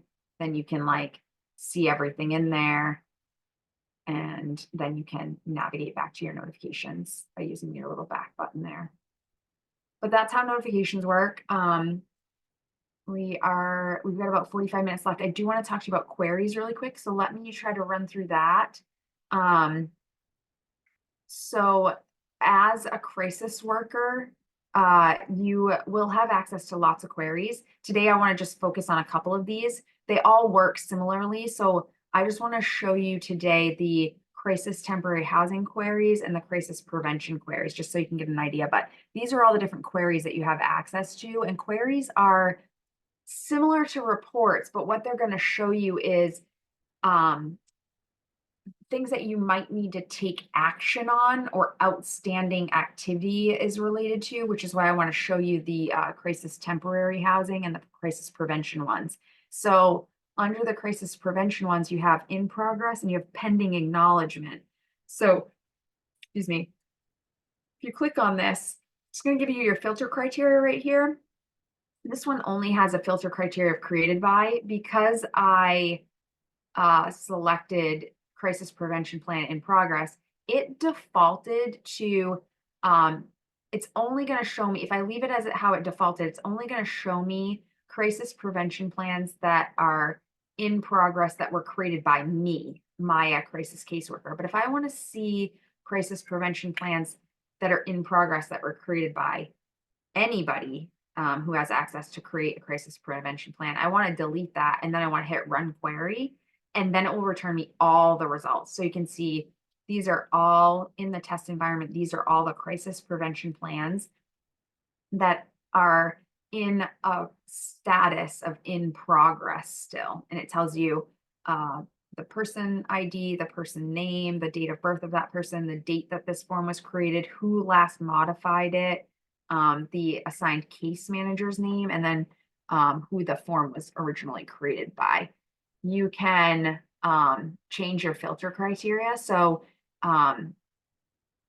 to change your filter criteria and rerun this same query, you use this little magnifying glass with the plus sign, and it will open up your filter criteria again. You can also export results from queries. So whatever your results end up being, you can use this little export. It will create a spreadsheet that downloads, and then you can slice and dice that however you want to do further analysis. But let's just rerun this and say, I only want to see ones that were created by me, Maya crisis caseworker. So now you see I got far fewer results here. These are the ones that were created by this test account and weren't completed. And I can navigate to those from here as well. So you can navigate to the forms from the queries as well. So in addition to the in progress one, there's the pending acknowledgement one. This is going to tell you all of the crisis prevention plans that have been submitted, but have not been acknowledged yet. So you can, there are no defaults here. You can type in somebody who created the form or who completed the form, but you can also leave it blank and see all of them. So these are all the ones that have been completed, but have not been acknowledged yet. So I can just navigate in here and show you. See, it's still in the pending acknowledgement status. So that means that the caseworker hasn't come in here and acknowledged this yet, but they need to. And then again, you can just get right back to your queries using that little back button. So the other ones I did want to show you really quick are the temporary housing ones. There are 4 for the temporary housing. So there's the one that's in progress when the form has been created by the crisis worker, but has not yet been submitted for a selection. There's the one that's been created by the crisis worker and submitted for selection. So the crisis special projects team could use this one to see all of the crisis temporary housing forms for all persons that are still pending their assignment. And then there's one that can be run to show when they've moved into step 3. So the crisis special projects has assigned either a crisis house or an emergency transitional housing provider, and that group has not yet completed the form, that's step 3, or you can run just to see the ones that are requiring upcoming follow-ups. And this is going to run for all persons again. So starting at the top, in progress, again, it's going to default to me, and it's going to only show me, if I leave that in there, it's only going to show me ones that I created as the crisis worker. If I want to see all, I remove that and run the query, and it's going to show me all crisis temporary housing forms that are in an in progress state. If I want to just do me, I can rerun it with just me. And now these are the ones that maybe I created and I need to finish. Pending assignment, if I'm crisis special projects, I'll probably find this one really handy because I can come in here anytime. I can leave this blank. I can run the query, and it's going to show me all of the crisis temporary housing forms that have been submitted and requiring me to go in and complete that step 2 and make that assignment. So again, I can navigate in here from here. I can see step 2. I can edit it. Should be able to as this role, but I can. And I could say crisis residential bed, and I could say district 1, and I could say save, and I could submit, and I can go back, and I can rerun that query, and that one will drop off. And then I can just keep doing that. Pending completion, now we can, again, leave that blank, run that, show all of them, handle all those. This is one we just did right here. And then upcoming follow-ups. So you can run it and see all follow-ups, or you can run it and see just the 24-hour, just the 10-day, just the 30-day, or just a combination. I'm going to leave it and show all of them. So this is all of the crisis temporary housing forms in the test environment that require follow-ups that have not been added. So it tells you the person ID, the name, the date of birth, the discharge date, where they were discharged to, the 24-hour due date, the 10-day due date, and the 30-day due date, and the assigned case manager's name. So there are 142. If I change that filter criteria and I say I just want to see the 24-hour ones,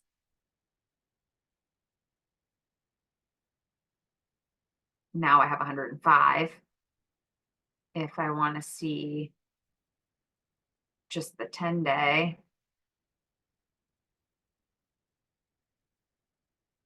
I have 115. And if I want to see just the 30-day, I have 133. So most of the forms that are in here require all 3 of the follow-ups, because again, it's a test environment and we're not actually taking care of our actions. But in the real world, hopefully between notifications and queries, people will be keeping up on things and your queries won't return these types of results. But while you're able to use the test environment or the sandbox training environment, you can go run all the rest of these queries and check them out for yourself. But those were what I wanted to show you there. And since I do have a little bit of time left, I did want to quickly show you the reports section. There are several reports that are available for the crisis team as well. I'm not going to go through many of them today. I really just wanted to show you one and how reports work, because they all work very similarly here. But one that I think is going to be very useful to you guys is this emergency contact level crisis report. So this report can be run by all the different crisis roles. You simply click on the report and you pick a day. So like if I wanted to run it today, so like if there was some sort of emergency occurring today, I can leave it to default to today. I can click preview. And this is going to give me a list of all the persons in the system and their if they have an emergency contact level and what their emergency contact level is. So person ID, first name, last name, date of birth, main care number, their current address, their temporary location, if they have an active temporary address, their attribute for that address, if it's a private residence or um, service location, their um, attribute for living arrangement. So, do they live alone, or are they homeless, or do they live with non relatives, or do they live with relatives? Their attribute from their person profile of whether they want to be contacted in an urgent situation, yes or no. And then their emergency contact level, which is calculated based off this data of level 1, 2, or 3. And you can export this data to Excel again and slice and dice that however you want. And then if you want to change the parameters, so if you want to see it for a different point in time, you can rerun it for that point in time and also export it. There's a bunch of other reports here again that you might want to take a look at and run at some point. All completed reportable events is another one that will probably be used by crisis special projects, Lori, the team leaders. But this allows you to run a report for all persons, all reportable events. You can run it for everything. For a date range, it defaults to 1 month, but you can change that to more than 1 month. Or you can narrow it down and just say, I only want to see the ones that were acknowledged by the caseworker, or I only want to see the ones that are sitting out there in progress and haven't been submitted, or I only want to see the ones that are completed and haven't been acknowledged yet, or the ones that were closed because they were created in error or something like that. But I'll just leave it at all, and I'll leave it defaulted to the month of January. It's going to default to the month that you're in. But again, you can change that. And then if you hit preview, it's going to give you, oh, nothing because it's broken in this environment. Sorry about that, but it will give you person identifier, person first name, last name, date of birth, main care number, the reportable event form ID, the report title, the incident start date, end date, location, frequency of occurrence, the categories that were selected, who created it, when it was last modified by, the reporter first name, reporter last name, reporter location, the current state, which means what status it's in, the form is in, who transitioned it there, and when it was transitioned to that status. And then again, you can export that and slice and dice that. And you can, maybe it's because, let me try without, it's because I have all this. Let me see if it will run with just. Nope,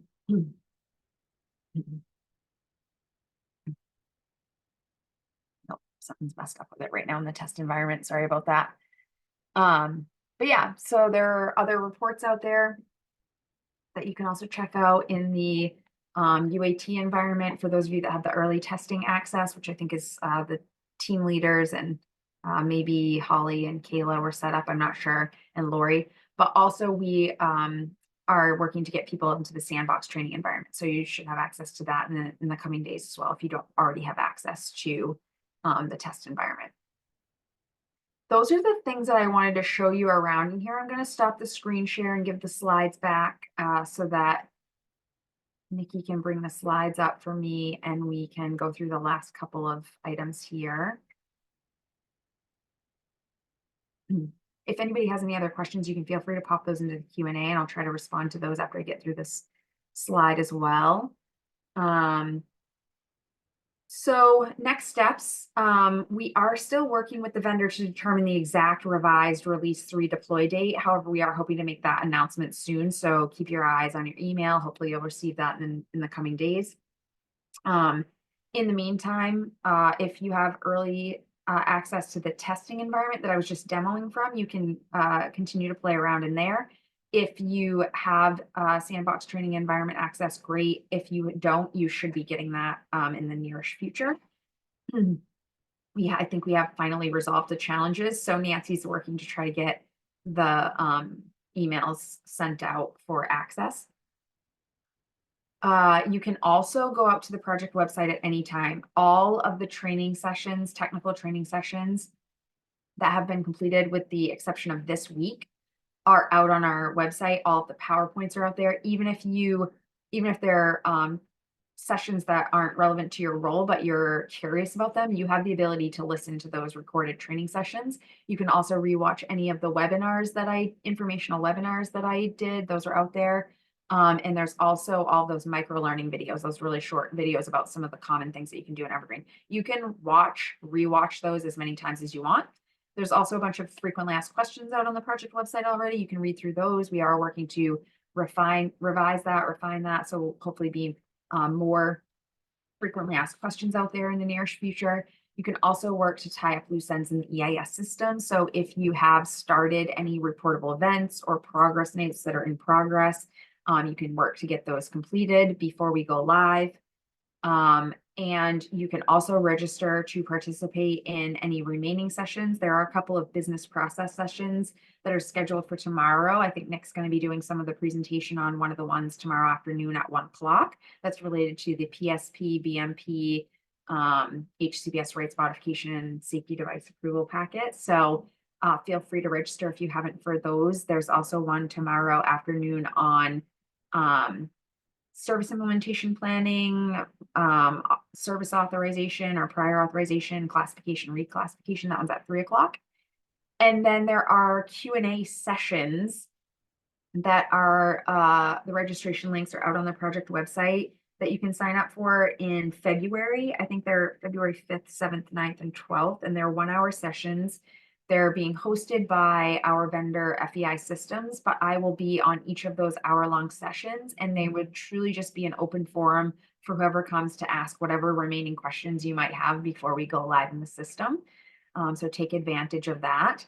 And also, if at any time, even after this presentation, you have questions, you can email those to evergreen.dhhs@maine.gov. Or if you have feedback, you can message that as well. But certainly if you have questions, you can send that there. Nancy's helping me monitor that email box as well, and we're trying to respond timely to questions that are coming in through that email box. Sometimes those have to get kicked up to myself or Lisa. So please be patient with us. I apologize that we have not been very timely in some of our responses recently. We've got a lot of competing priorities with the upcoming deploy, but we are trying to pay close attention to that and make sure that we can respond to your questions and support you the best that we can. Nikki was gracious enough to add all these things to the chat, so you can grab our email address, our project website from the chat if you'd like to, if you don't have that already.